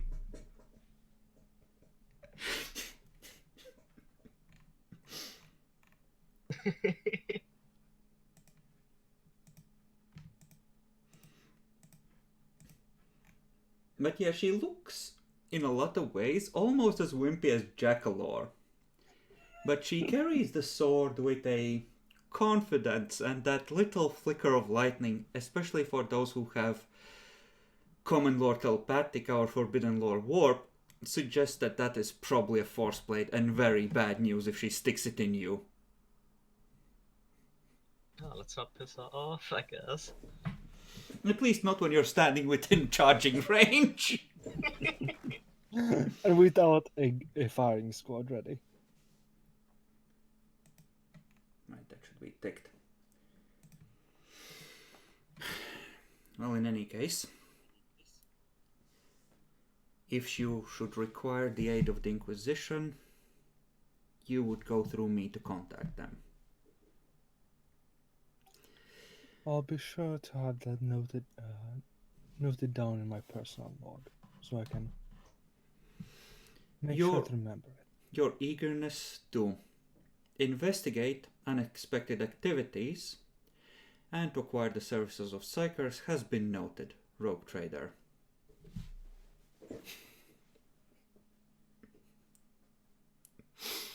Because that means you have two. That's worrying. Plus like 3 astropaths on the ship, so that's very worrying. That's going in the report, Jackalore.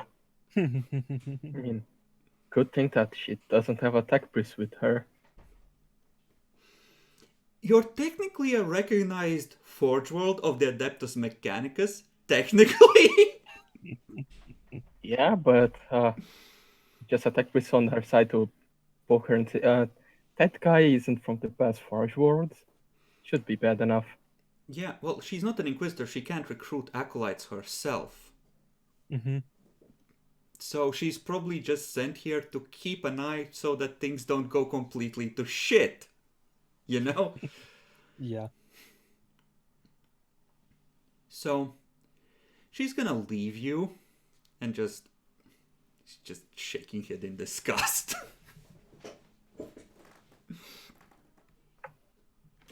But this is good for you. You know who's watching for Xenos activity now. Well, everyone, but you know. Yeah. Yeah. So we know What a not to go charming to her if individual. anything happens.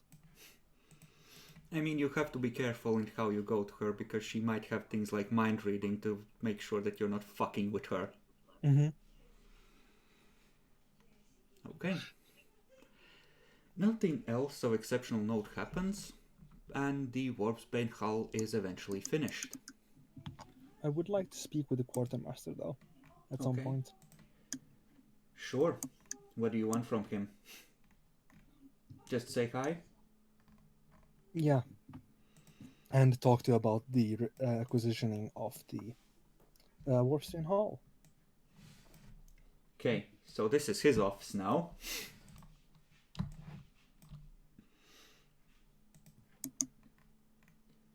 He's down in like the cargo hold areas of the ship, and that's where his office is among the workers. Stands up, offers his hand. Rogue trader, yes, the next shipment of silver should be heading out in about 2 hours. There was a slight delay, but it is ready now. Yes, I wanted to check up on that. You have done some good work with this whole affair. Oh, no, don't. That's. It is, I expect, gonna get a lot more hectic. This is easy enough. Mm-hmm. Well, a good quartermaster is worth his weight in, well, silver. Oh, why, thank you. Thank you, trader. Is there anything else you require? I was wondering what kind of... what was I thinking of? What kind of supplies you had available if I were to willing to stock my hold with extra. Going on a long trip, are we? Well, I can certainly... let's see, what would you need? He starts pulling up lists. So, foodstuffs, water filters, air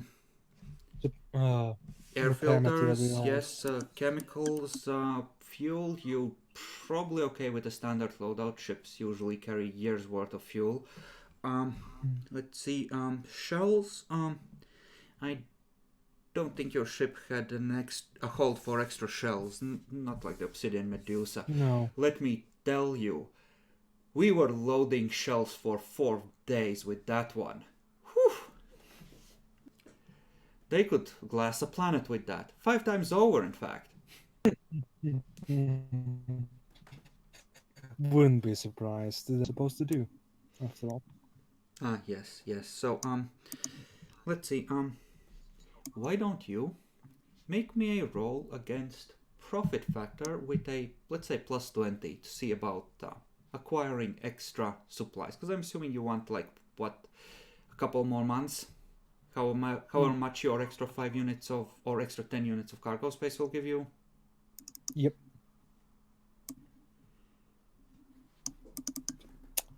So, House Lancaster 31 plus. So you're rolling against 51. How the fuck do I roll that? Just roll 1d100. Okay. Well, looks like there is no shortage of these and the funds should be adequate. I'll just make sure that the order to make up for the extra draw is brought in with the next transport. In the meantime, I'm gonna start loading the supplies. Please do. Thank you for your services. So this will get you an extra 2 months before you start taking morale penalties. Where do I note this down? Under House Lancaster, just add an extra line for supplies and repair parts. Or add supplies and an extra one for repair parts. So, like 2 extra lines. How do I add extra of those? I'll do it for you. There is a thing.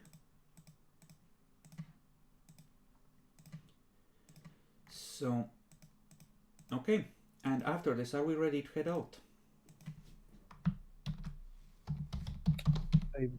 So, Supplies, Hopefully. 8 months. Repair parts. 10 out of 10.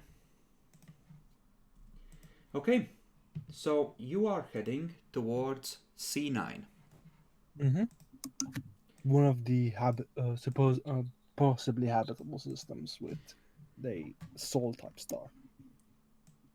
Okay, so one of the L-type stars, as this system classifies them. So, I'm assuming you're not trying to map a permanent route yet. The way this would work is you would need to find a route that's stable or capable of stabilizing, which means that the initial trip would take 2 months instead of 1, and after that, every time you took that route, even if you weren't actively working to map it, it would tick towards getting bonuses on traveling that specific jump.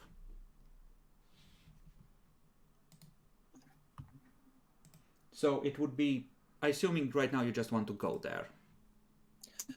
Honestly, with the supplies, we will and attempt to. Well, the thing is, if you're planning on just going deeper into the sector, it's a good idea. So you'd have a stopover point, but you might want to make sure that the stopover point is actually useful, you know? Fair enough. Yeah. So it's up to you. Honestly, what do you guys think?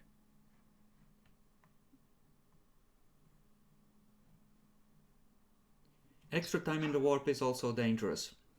It's less dangerous thanks to our work and how, but yes. I think that there's no need to actually take the time to map it one now. You can choose to map a route directly to like E9, which is the one below C9, once you go deeper. True.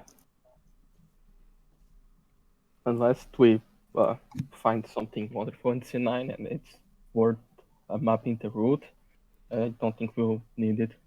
Like, where it's really valuable is if you want to have a ship set on traveling that route and not worry about rolling for warp encounters or crap like that on that ship. Because having a stable route will also eventually, once you get it high enough, decrease how often you need to roll for warp fuckery. Yep. Okay, so let's see if... Okay, it seems that the charts were wrong. The sensors are picking up 3 Sol-type planets or Sol-type systems in the area. Instead of Instead of two 2. before. Oh, that's good.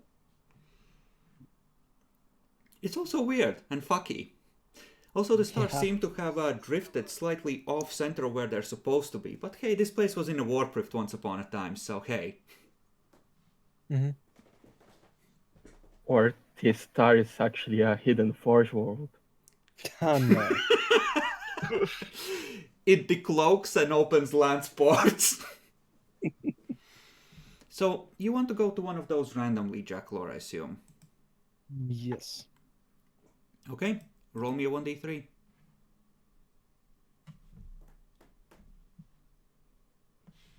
Okay. Then you get... Do you wish to enter the warp immediately? Or do you wish to spend, like we discussed, well, as long as it takes to get a lock on the Astronomicon first? Let's get a lock on the Astronomicon first. Okay, then roll at crew rating for getting a lock on the Astronomicon. The Warzone call doesn't help with this part. Yeah. Does that matter?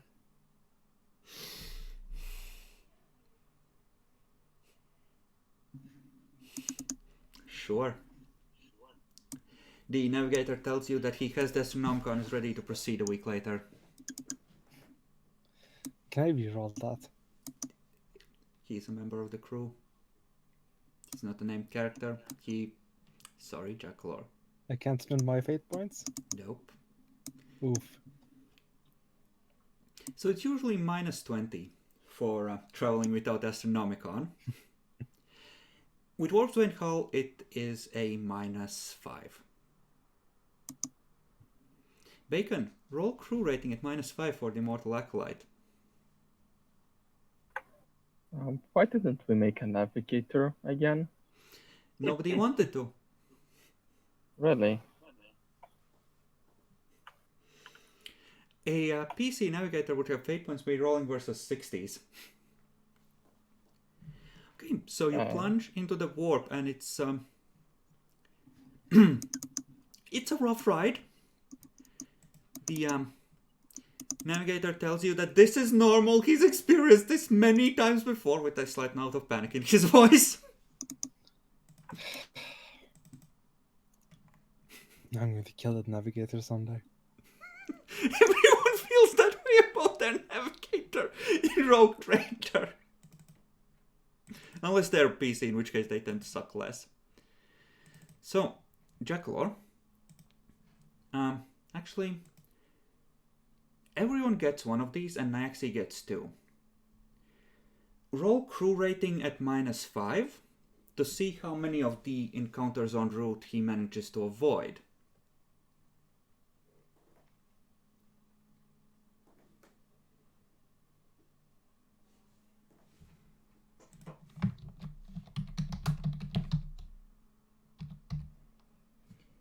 Okay. So he manages to dodge 1 with a critical. Mm-hmm. Okay. Everyone, roll 2d100s.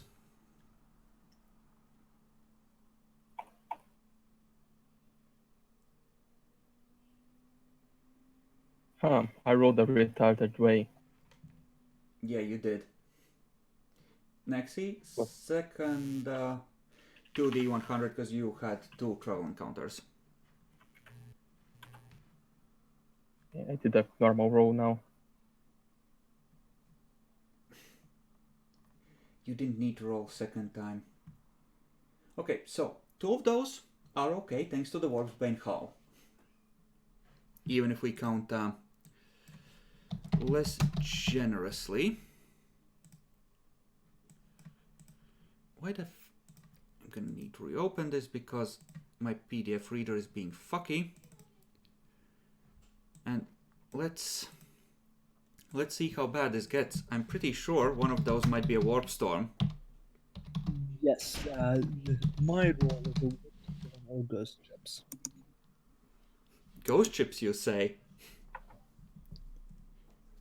I mean, mine seems bad, but at least it was dodge. No, for this, 76 and above is all's well. Yours one of the ones that's fine. Oh, okay. Mhm.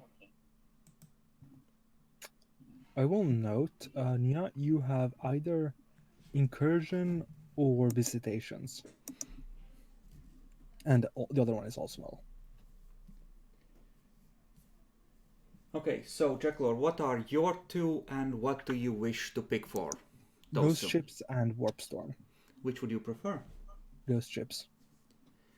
Okay.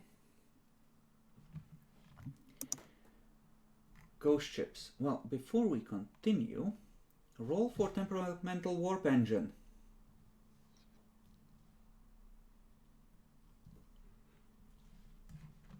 So 1d10.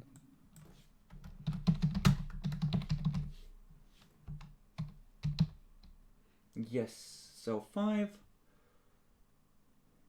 So the journey takes an additional 1d10 days.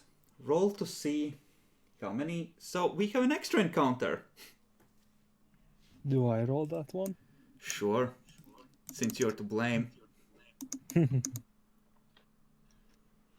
Naxi, why don't you roll to see if it gets avoided? What was that again? That was at a... Pretty and -5. Yes. -5, right? This is like this dude's second time piloting on his own, and the first time he had his aunt watching him. All's well. Okay, so you're picking ghost chips. Roll a 1d100 to see how bad it is. Do I want higher or lower? Lower is better. Oof. Okay. You travel through what looks like a ancient space battle.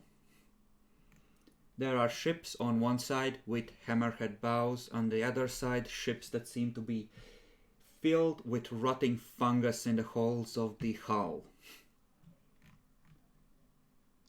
So this is how we're gonna resolve this. I don't need Xenos, I need these. So largely they ignore you, except for one that passes uncomfortably close to you.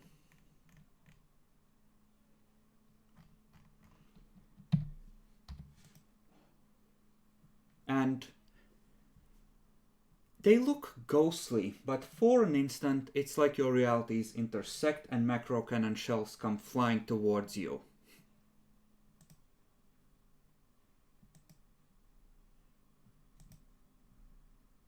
Does nothing. Does nothing?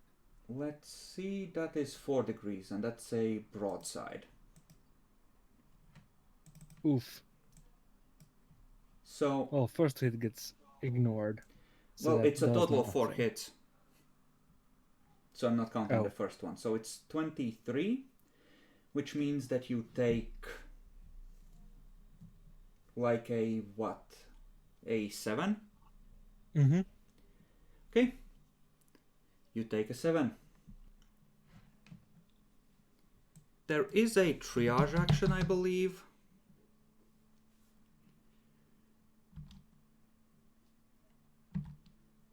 And you do have the... Okay, so you reduce it by 3, because the reclamation facility for crew loss. Mm-hmm. Which means that you lose 4. And someone can... you have Medicaid. You can attempt to use a Medicaid at -10 to reduce crew population damage further. Minimum of 0 or 1? Minimum of 1. Okay. Oh, just flat? No, -10.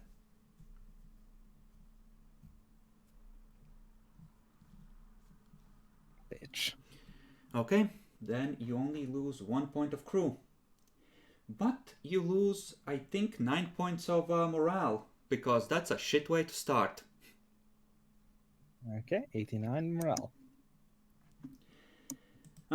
When you escape the battle and you leave it behind, the astropaths bring you a message. It is short and to the point. Have encountered Eldari warships. Negotiations have broken down. I'm choosing to engage. For the Emperor. Rogue Trader Santiago. Of course.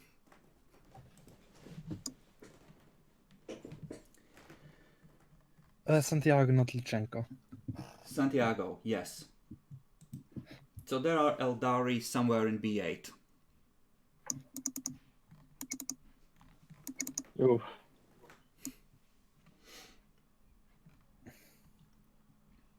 Well, we must go. The alien tech is there. No. He hasn't asked for help. Yep. And if he's already engaging, by the time unless the message traveled way back in time, you're gonna be too late.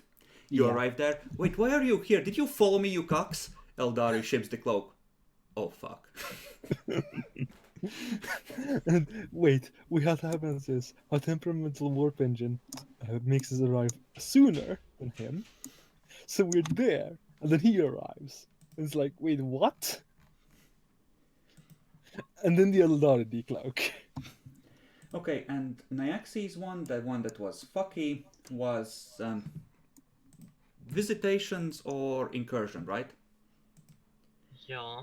Which one would you prefer? Incursion means demons on board, by the way. Visitations. Okay, roll 1d100. Lower is better. You're trying to see whether it's a bad thing or possibly even a good thing, and how bad. Okay. Roll me a 1d5.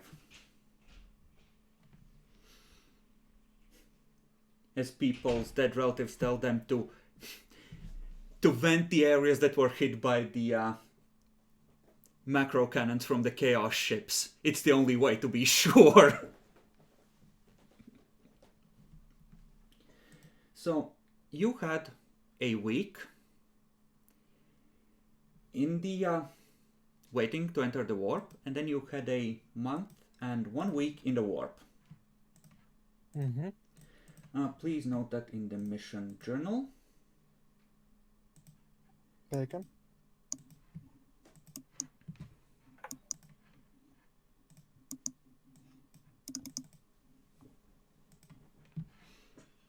Bacon?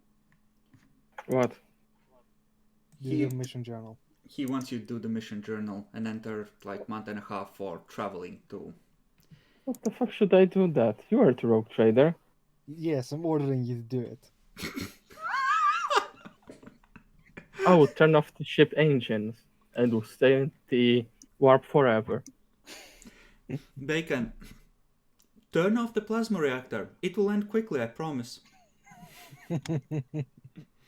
Emergency vent the engines. Hard shut down the Geller field. I'm done.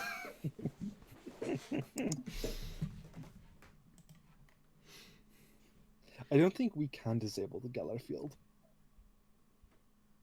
No, you can if you try. You mean smash the statue? I mean, a lot of the conduits and projectors are accessible from the inside, so yeah, you can. Finally, you drop out in orbit around a nice yellow star. And you have to stay still for 1d5 hours to gather basic info about the system. Can Bacon attempt to do repairs while that's happening? Repairs require you to anchor in orbit around something and spend a week repairing. Okay. So, first of all, let's see if he manages to fuck up exiting the warp. Someone roll crew rating. Flat.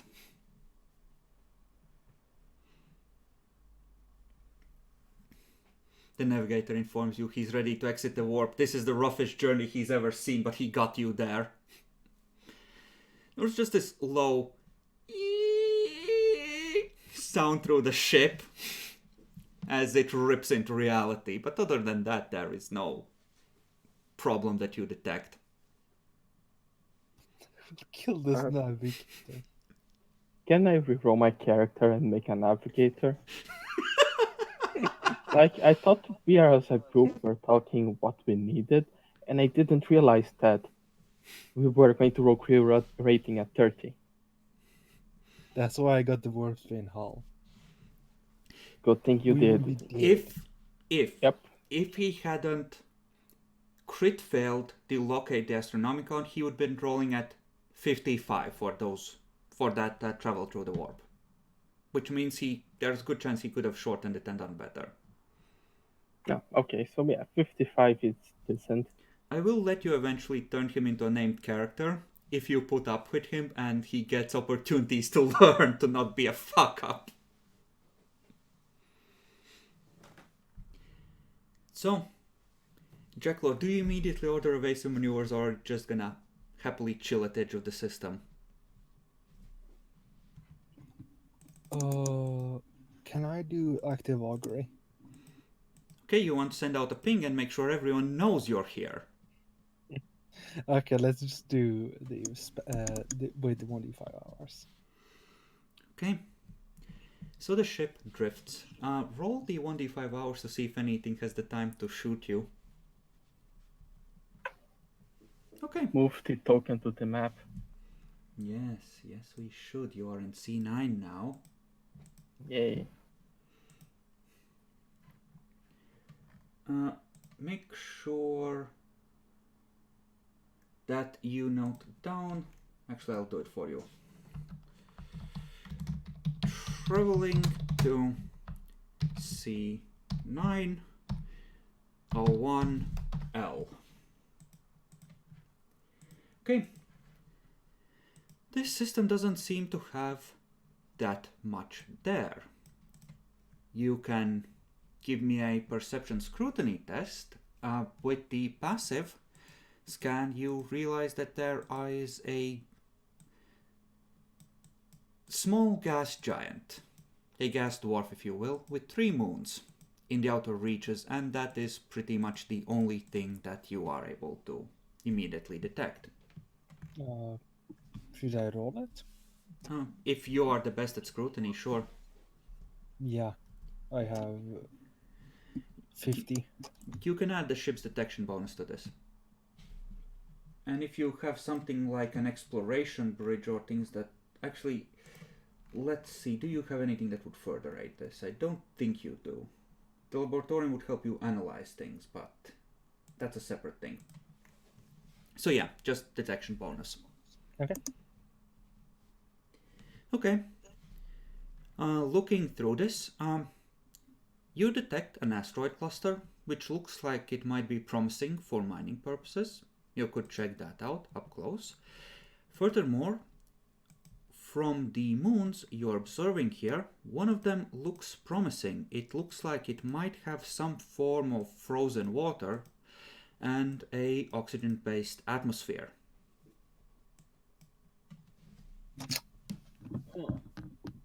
You're already in the outer reaches, so it wouldn't take too long to travel over there and get a closer look. Let's do that. Okay, asteroid cluster or the moons of the gas giant? The moons. Okay. So, you spend a couple of days and get in orbit around the second moon. It is small, with low gravity, but it looks to have Terran normal atmospheric pressure. And there are what look like water-based frozen oceans on the surface.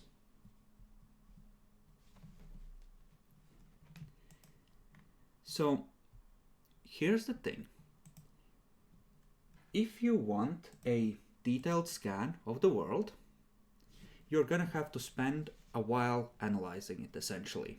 The normal procedure would be to put yourself into a fast orbit and just do multiple passes over each area, just constantly sweeping it with sensors.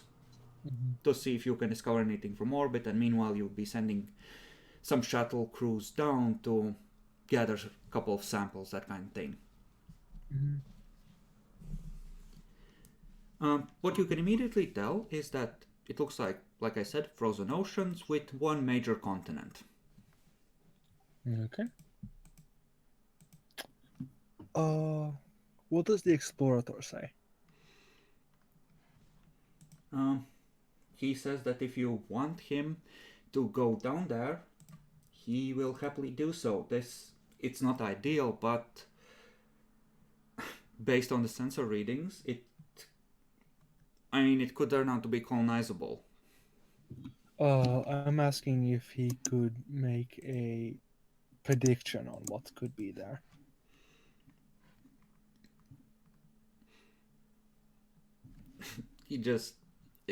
I can't know without taking samples. Fair enough.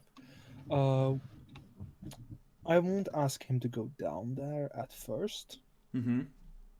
Like maybe after with the third shuttle. Okay. Do either of you want to go down? I don't really feel the desire. I'm still playing with the laboratorium. You might find something to put into the laboratorium, though. I don't know. I still don't have bionic lungs. You would go out at first until you are sure the atmosphere is safe in a full void suit. Those you have on board, because you're a spaceship. Yeah, if it's completely safe, I could go down with the other tech piece to take some samples. I'll be sending you at different locations. Okay. So, you're just going over and checking out the planet. Next, he rolls Cynesians to search for warp taint. But Should you roll for Demetrius? Yes, I should. Perfectly safe.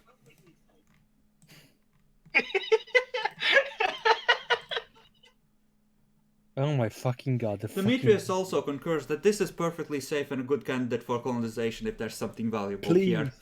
re-roll.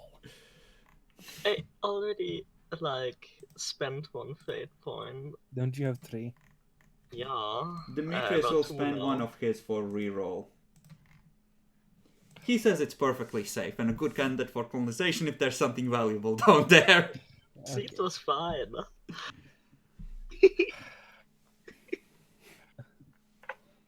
I don't. This is why I don't like psychers. If it's a good moon, I think we should name it Europa with a V. No. I agree.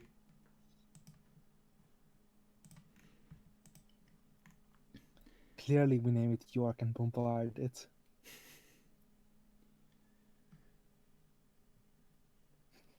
Okay, so it's gonna take, we're gonna say, somewhere like between 2 and 4 weeks to analyze each planet, depending on how good the rolls are.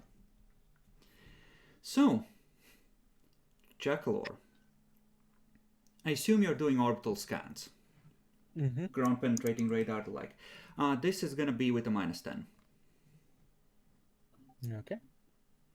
And Bacon, do you have explorator or prospector? Or archaeologist? No?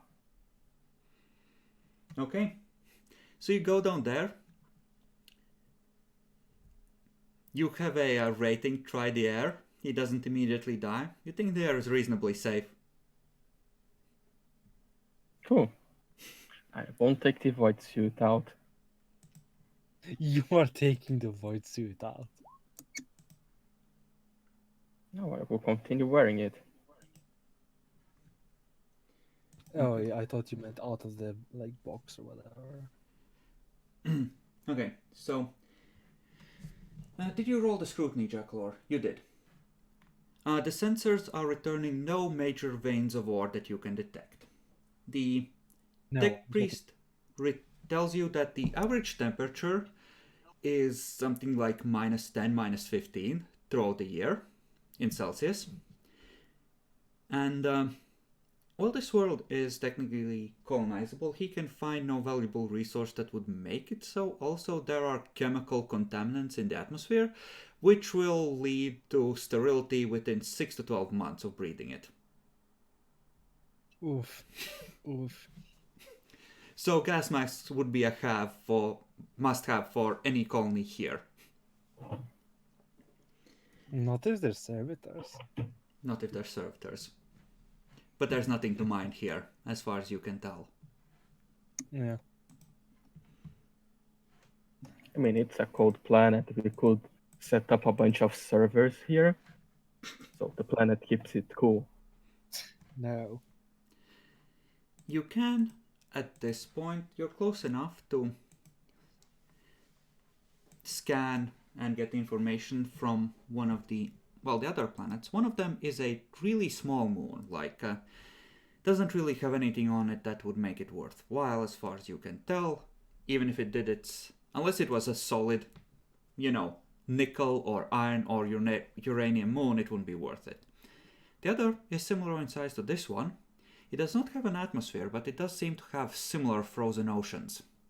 Do you wish to visit that one as well? Sure, it might be some kind of gas. It literally doesn't have an atmosphere, but it could have... Hello? Yeah, we hear you, Jack Lord. It doesn't have an atmosphere, but it does have trapped water, so that's as far as you can tell for colonization goodies. Mm-hmm. Well, honestly, I think we can just ignore the system. Yeah, I don't think it's worth it. Okay. Do you wish to stay here in a slightly higher orbit for a week to attempt repairs? What's the likelihood of repairing anything? And how much? It would take 2 units of repair parts for repairing 1d5 of hull damage.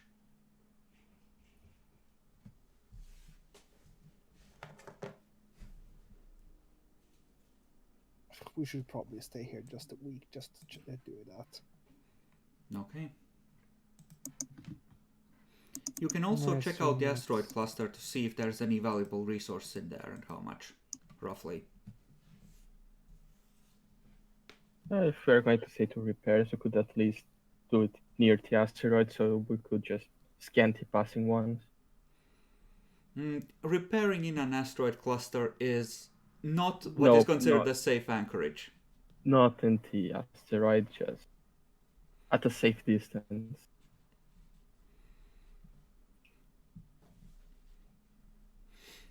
Okay, I'm gonna say that those would have to be separate things. You would have to park in a high orbit around the gas giant to be safe. Because you don't want to be bombarded with micro debris, and setting in orbit around a high gravity planet prevents that, because that orbit is most likely to be cleared of crap.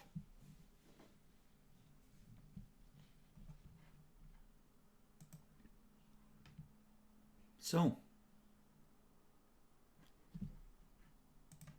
let's see, how good were you at the check and explorer stuff? I'm gonna say it took you 2 weeks, roughly, to scan this rock. And realize that it's not really that worth.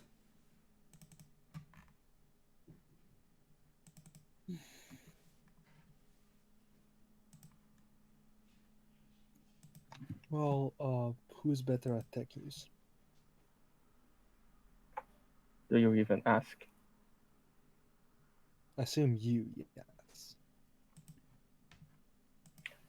Would I apply any bonus to this tech use to repair? Not for Mind Impulse unit or the utility mechanism right now, because you're not connecting to a subsystem, you're repairing structural damage. Okay, so flat.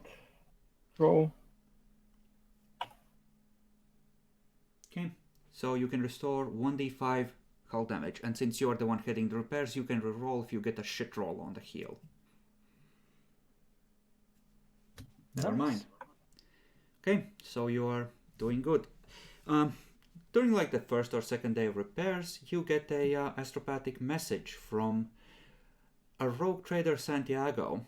Have managed to drive off the Eldari warships. The system seems infested with Xenos and corrupted civilizations moving into commence orbital bombardment. Oof. That would have been nice system. Yeah, and if the planet survived the bombardment, he could even get some colonizable ones. Depends on how well he does on bombarding, yeah.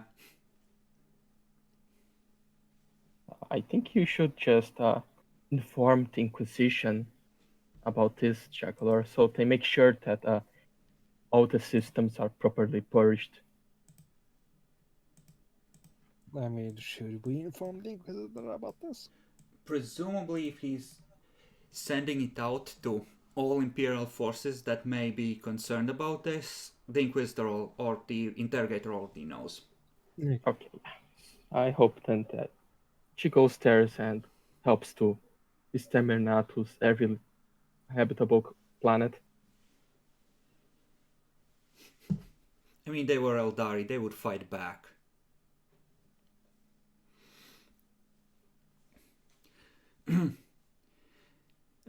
Like a little while after you receive that message, there's a second one from Explorer's Rest that says, all Imperial forces in the area be advised there are 2 Eldari light cruisers at large in the local area. Oh god.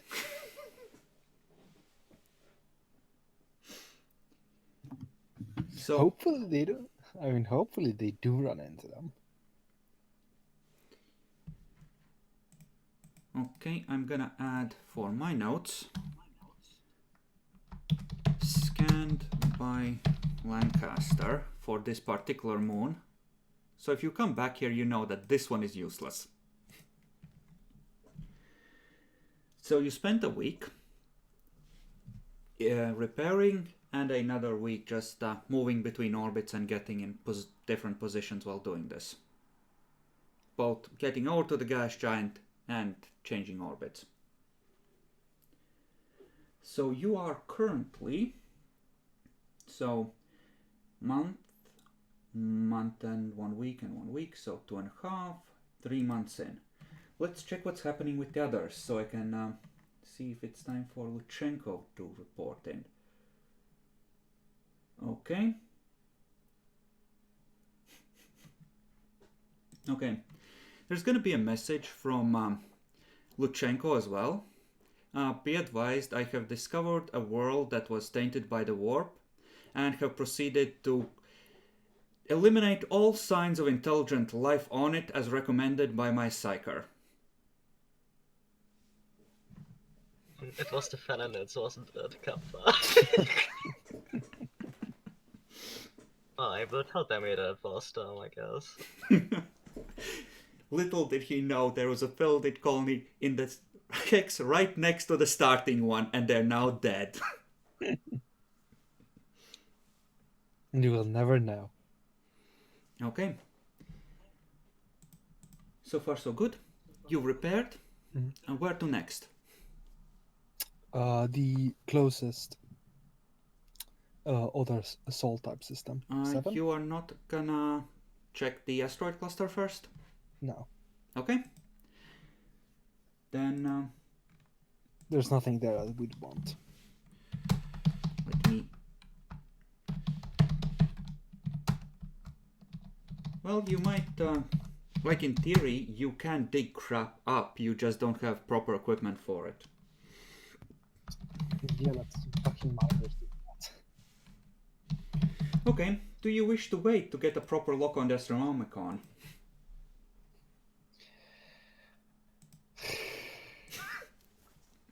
Yes.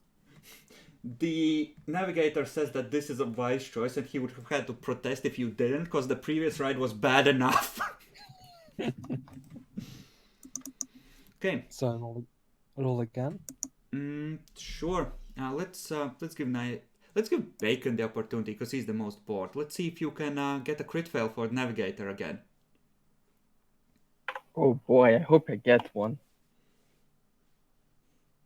Wait, no modifiers? No modifiers.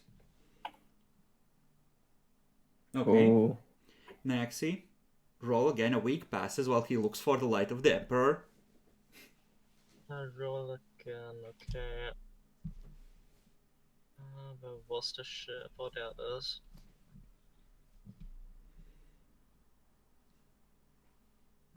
I guess he finds the light of the Emperor. 2 weeks later, he says he finally has the light and is ready to proceed.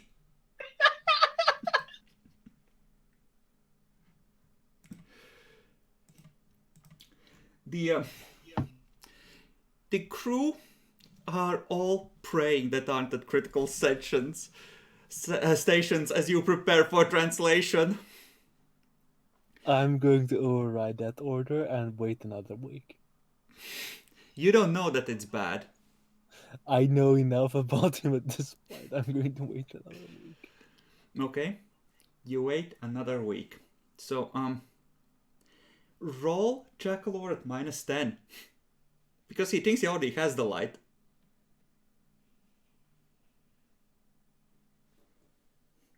He tells you that he still sees the light and is ready to proceed at your orders. Very well.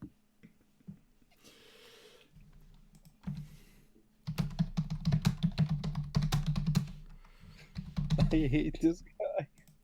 He yeets into the warp. Bacon. Crew rating at -5.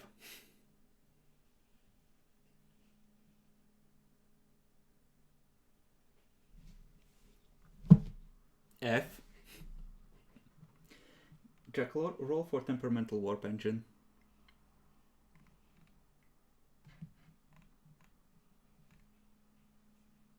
Hey. Okay. It's reduced by 1d10 days. Roll 1d10. Okay, so 3 less days. Next he rolls a luck die. But that's like a 1d10 or was it a 1d100? 1d100. Lower is better.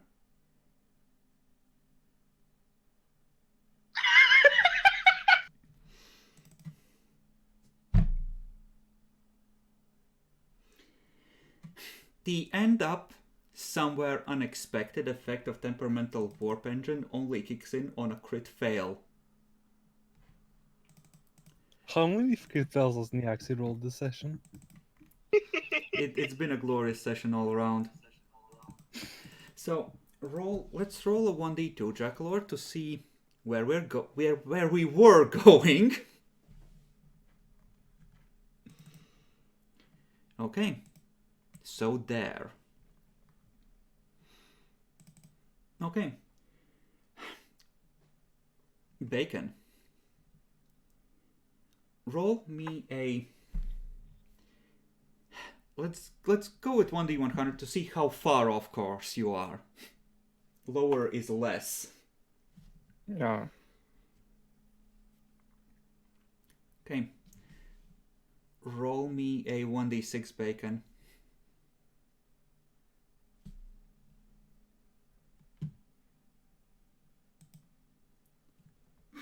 Oh, that is just... By the way... And that's wrong. So I should be doing it like this.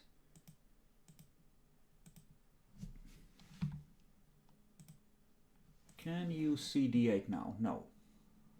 Not yet. Nope.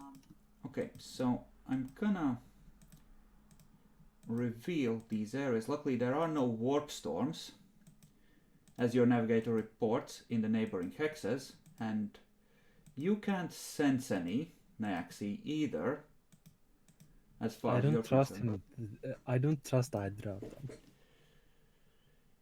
You don't trust him. He's your navigator, Jackalor.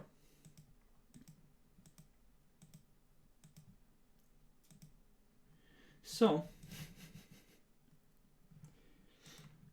Okay. Next, he's gonna roll for the system. Where you actually end up, because this is gonna be fucking glorious.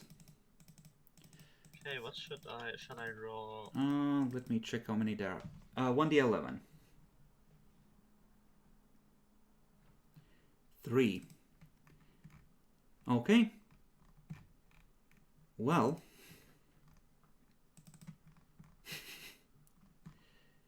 So,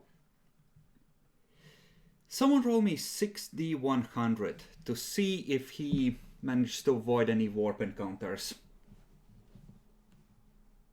Jacklor, it's your ship. It's your soul that will be hurt. Oh my fucking god.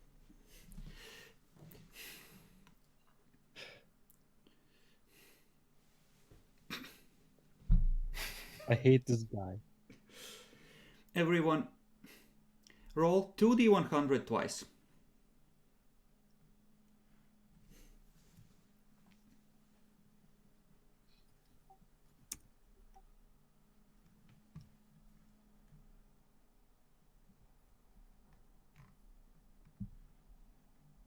And that's everyone. So, Naxi, both of yours are... Let me just find the table, but they're both the same thing, I'm pretty sure. I think it's Whispers and Dreams. If it's Whispers and Dreams, then roll me 1d100 for severity. Or, well... Once or twice? Once. Okay, so not too bad. 1d15. 1d5? Yes, 1d5. Okay, so...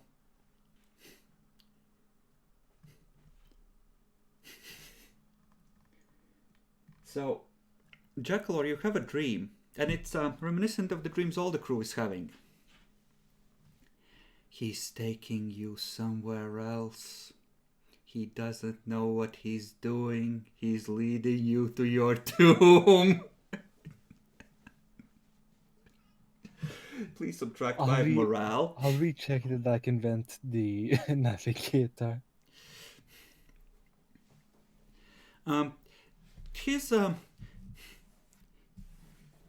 His retinue tells you that he is in seclusion and struggling to keep the ship on course with all his might.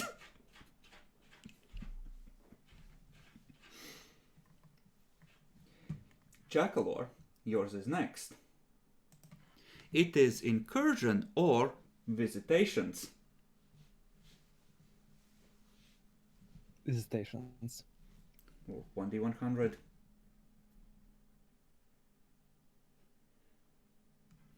God. Okay. This is bad. So, roll me 1d20.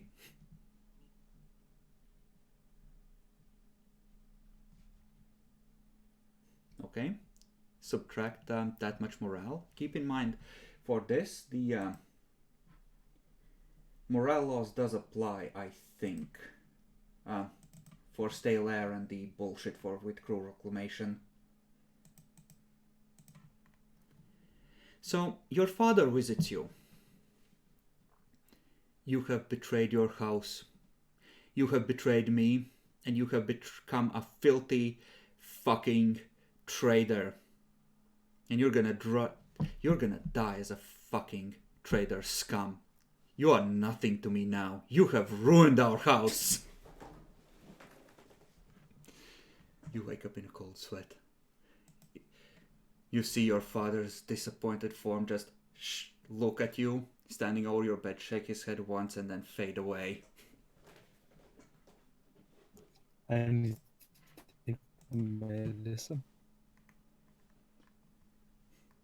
I didn't catch that. I need to take my medicine. Okay.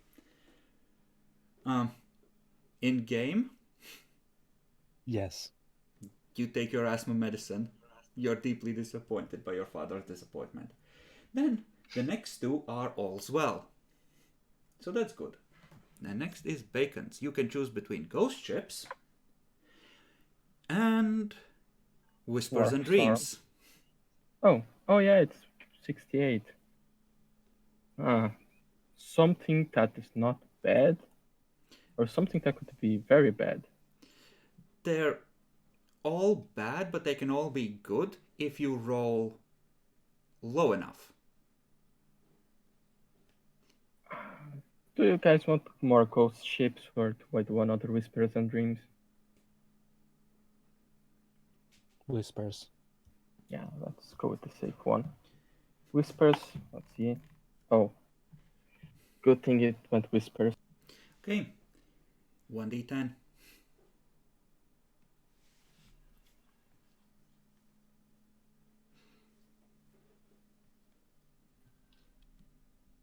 Okay, so that's 11 morale lost.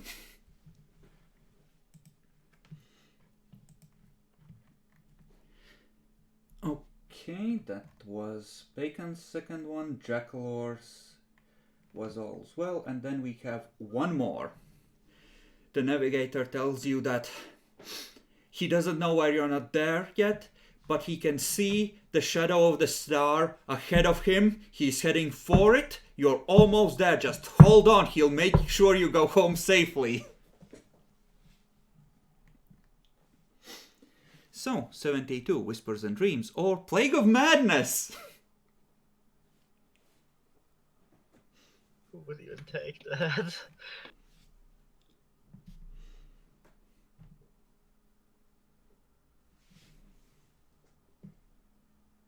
Let's go with Whispers and Dreams. Yeah, obviously, this wasn't dreams. Okay.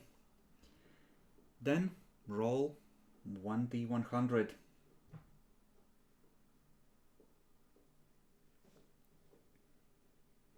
Okay, roll another 1d10.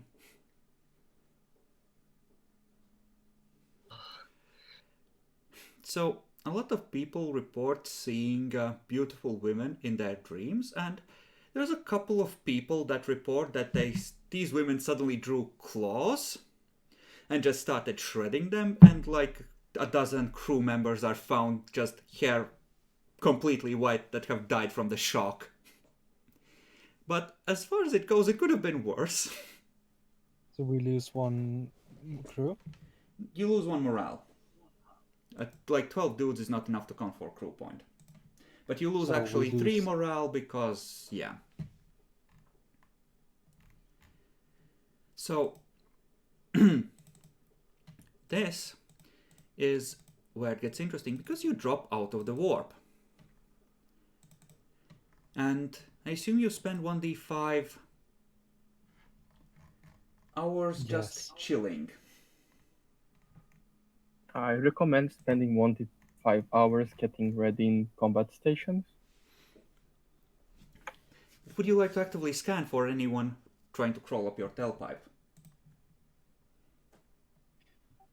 That would make everyone know that we're here, Bacon. It's assumed that once you translate, you're at least on yellow alert. So you can get to combat stations relatively quickly if you detect someone.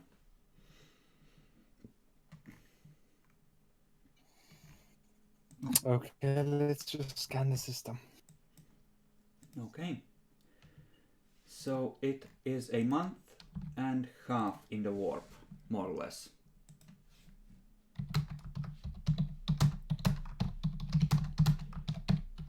Or to spend 1 hour. Okay. It becomes pretty clear you're not where you're supposed to be. Does anyone have Navigate Stellar? Nope. In that case, roll crew rating with plus 30.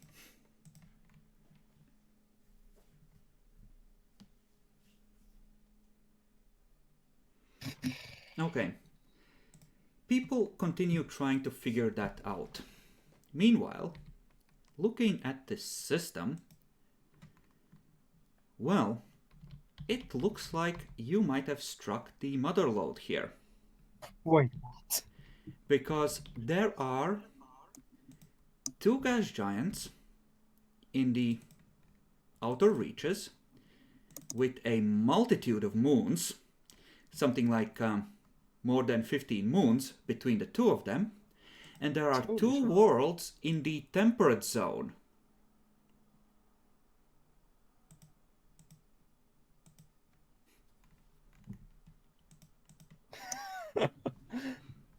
This is either horrible or really good. Let me check real quickly. There's no other option. Because this is gonna matter if there are inhabitants. Did I miss this? Oh, this is lovely. So, you detect Vox traffic in system during that hour. And as you keep scanning, there's just a actually, give me a scrutiny check, Jackalor, with the ship's sensors.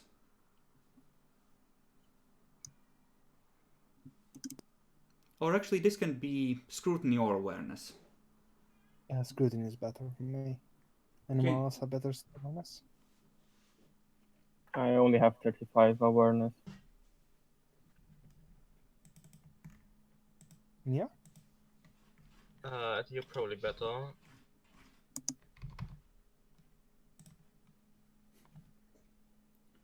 Okay. It's hard to tell exactly how much of it is there, but as you listen to radio traffic and try to figure out where it's coming from, there is a massive gas giant, one of the two in the outer edges of the system. It's absolutely titanic. It's on the edge of being a star. And among the moons are orbital habitations. Oh god, no.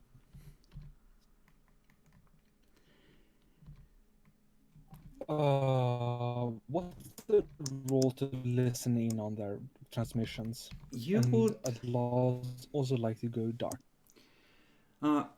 going dark is a maneuverability flat roll, I think, or maybe -10, but we can treat it as being flat. Listening on their communications, you would have to be in closer to the gas giant. So you can spend a week trying to run silent and creep up close. Mm-hmm.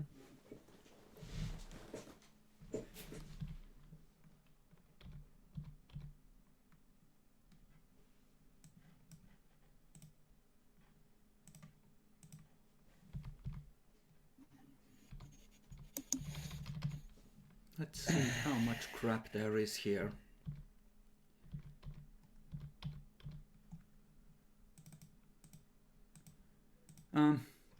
There is also a couple of smaller planets that are independent in the outer reaches. Not ones that are immediately in your face, no.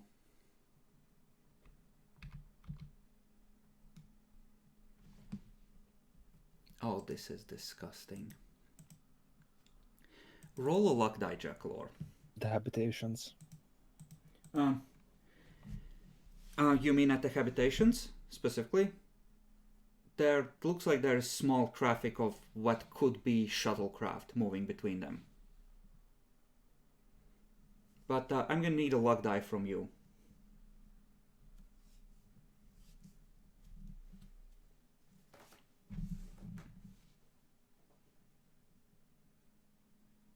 Okay, Jackalor isn't rolling. Who has the worst luck of you two?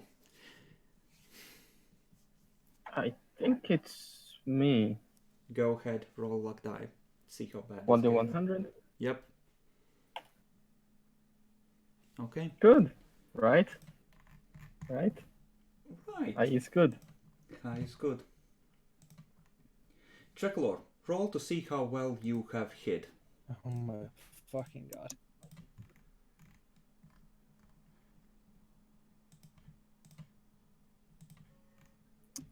Manipulated flat. Yes, but you get your maneuverability.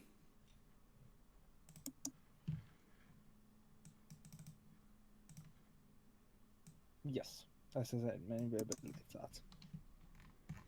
Let me just clear off any remnants of previous encounters. And this is gonna end up being a contested roll, but actually since it's contested, take a plus 20 for reasons.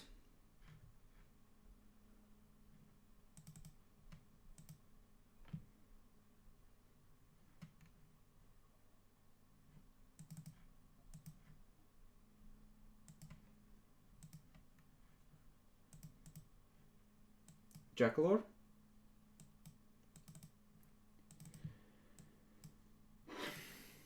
Okay, since Jackalor is, again, glitching out, Nyaxi, give me crew rating plus maneuverability plus 20.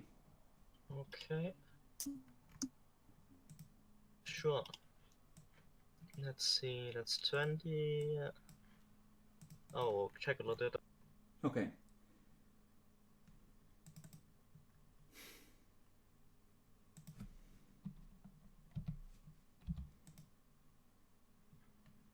Okay, so you are sneaking away from the Mandeville point, heading for the big snar, when behind you, all of the psychers on the ship, and someone's going to succeed at it, but, well, Nyaxi, if you wish to be the one, you can roll Senescence at plus 20.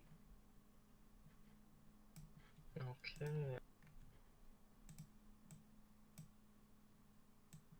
You know, I'll just re-roll the... Okay.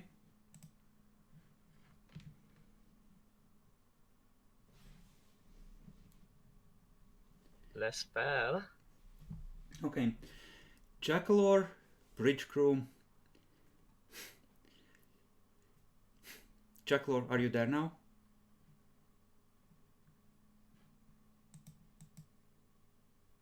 Hello? Can you hear us? We can hear you. Can you hear us? Hello? Jackalor? Hello? I can think I can. Okay, so the there is a report to the bridge that informs you that there is a war translation the astropaths have detected, going from the same Mandeville point that you followed and heading in system. The ship is relatively easy to detect because a couple of hours after it translates back, it starts transmitting in a range of languages on the Vox. And one of these, Demetrius Thorn at least, is able to translate. Do any of you have languages other than Imperial ones? Nope. Technading. Nope, that's not one of the ones used. Listening in on this, Demetrius is gonna tell you that one of the languages they're transmitting in is Eldari, and the message reads that this system is under imminent threat of Imperial attack, and they should prepare whatever defenses they have, and that the craft world will offer whatever assistance is available. Fucking hell. And looking at it, it looks to be... Well, do any of you have lore Eldari? Bacon, this is why I wanted you to pick up Eldar. You didn't say it. He did, actually. I did tell you. Luckily, your tech boy has it, and I'm going to roll that one. So that's wrong, it should be a plus 20. He's gonna looking at the sensors and returns just, Captain, that's an Eldari light cruiser with the ghost field active. I don't think we can take the ship. Oh God! Like Would you like to sneak closer and attempt an ambush, Jackalor?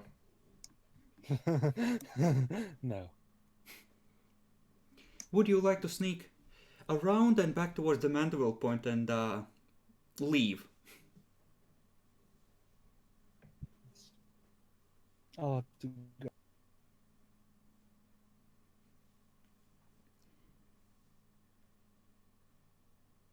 Did he just leave? Well, either Maybe way, he we're was gonna. mumbling something. Either way, we're gonna have to wrap up here anyway, and we can continue tomorrow. Gathering intel and hoping the Imperium is grateful is certainly something you can do, by the way. It doesn't seem like you've been detected at the moment. So you have an option there.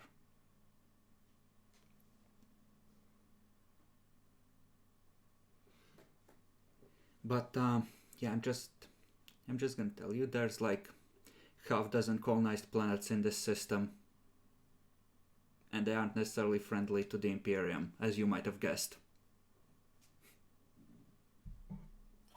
Lots of land to take. Lots of land to take. Presumably multiple habitable worlds, if you can yeet the enemies out of them. We have mother servitors. Yeah, but they sent a light cruiser as a messenger ship.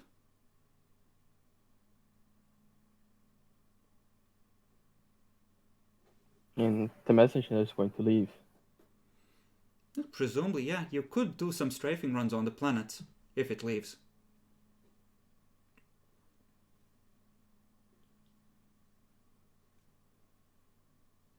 And they are still not ready. It said that it's imminent, so they would probably take a while to fortify. Mm-hmm. You know, it's funny because you arriving in system means that the Imperium is either about to attack or will attack in the near future. Because I don't think you're gonna not tell about this being here. If you're not able to bomb it yourselves, that is.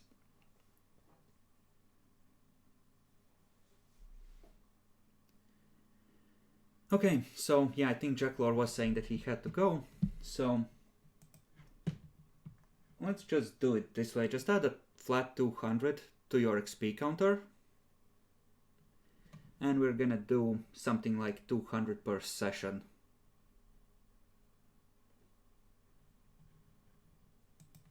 And NPCs, of course, are gonna go slower than that, but you know.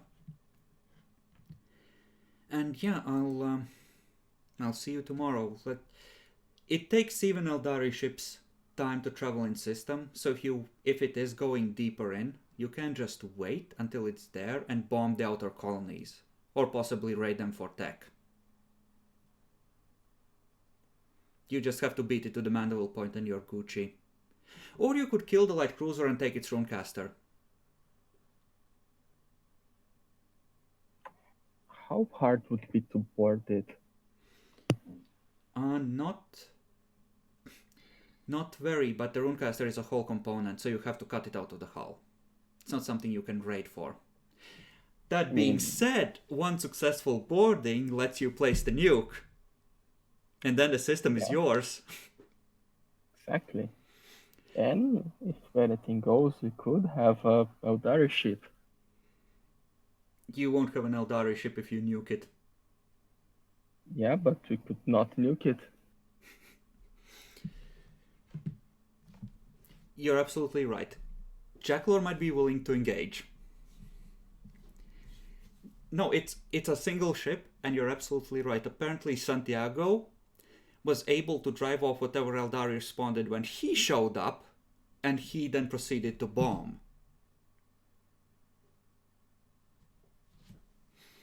And you know, if you cleanse a system of Xenos, or at least heavily damage them, that's some prestige for you right there. And I don't know exactly how combat works, but could we try to get the board before they notice us? If you get close enough, yeah. Yeah.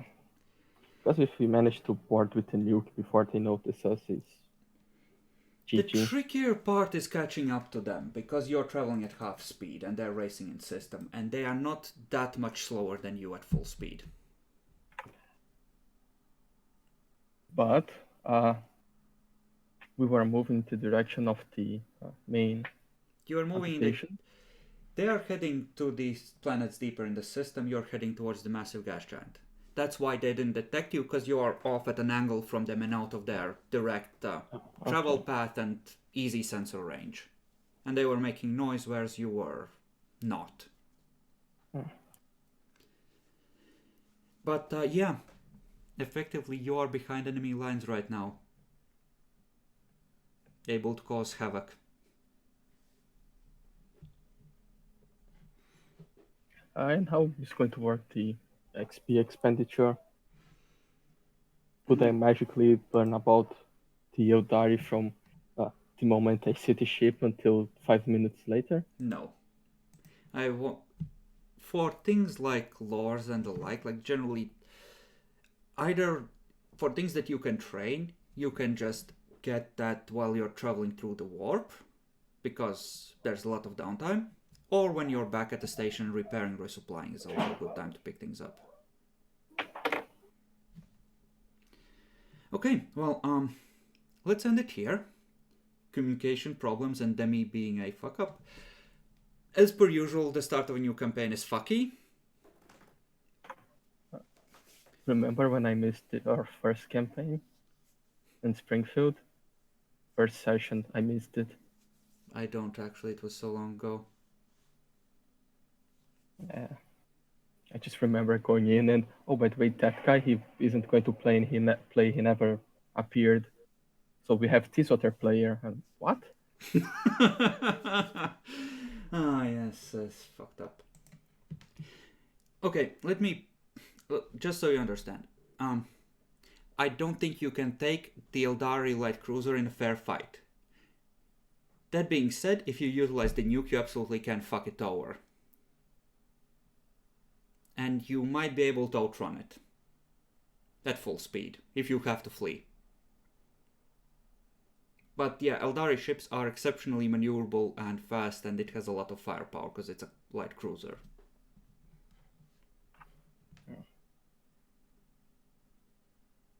Oh, decide what we do tomorrow. Yeah, I don't think Jackalor is gonna be for just straight up attacking it, because that's a bit... But we'll see.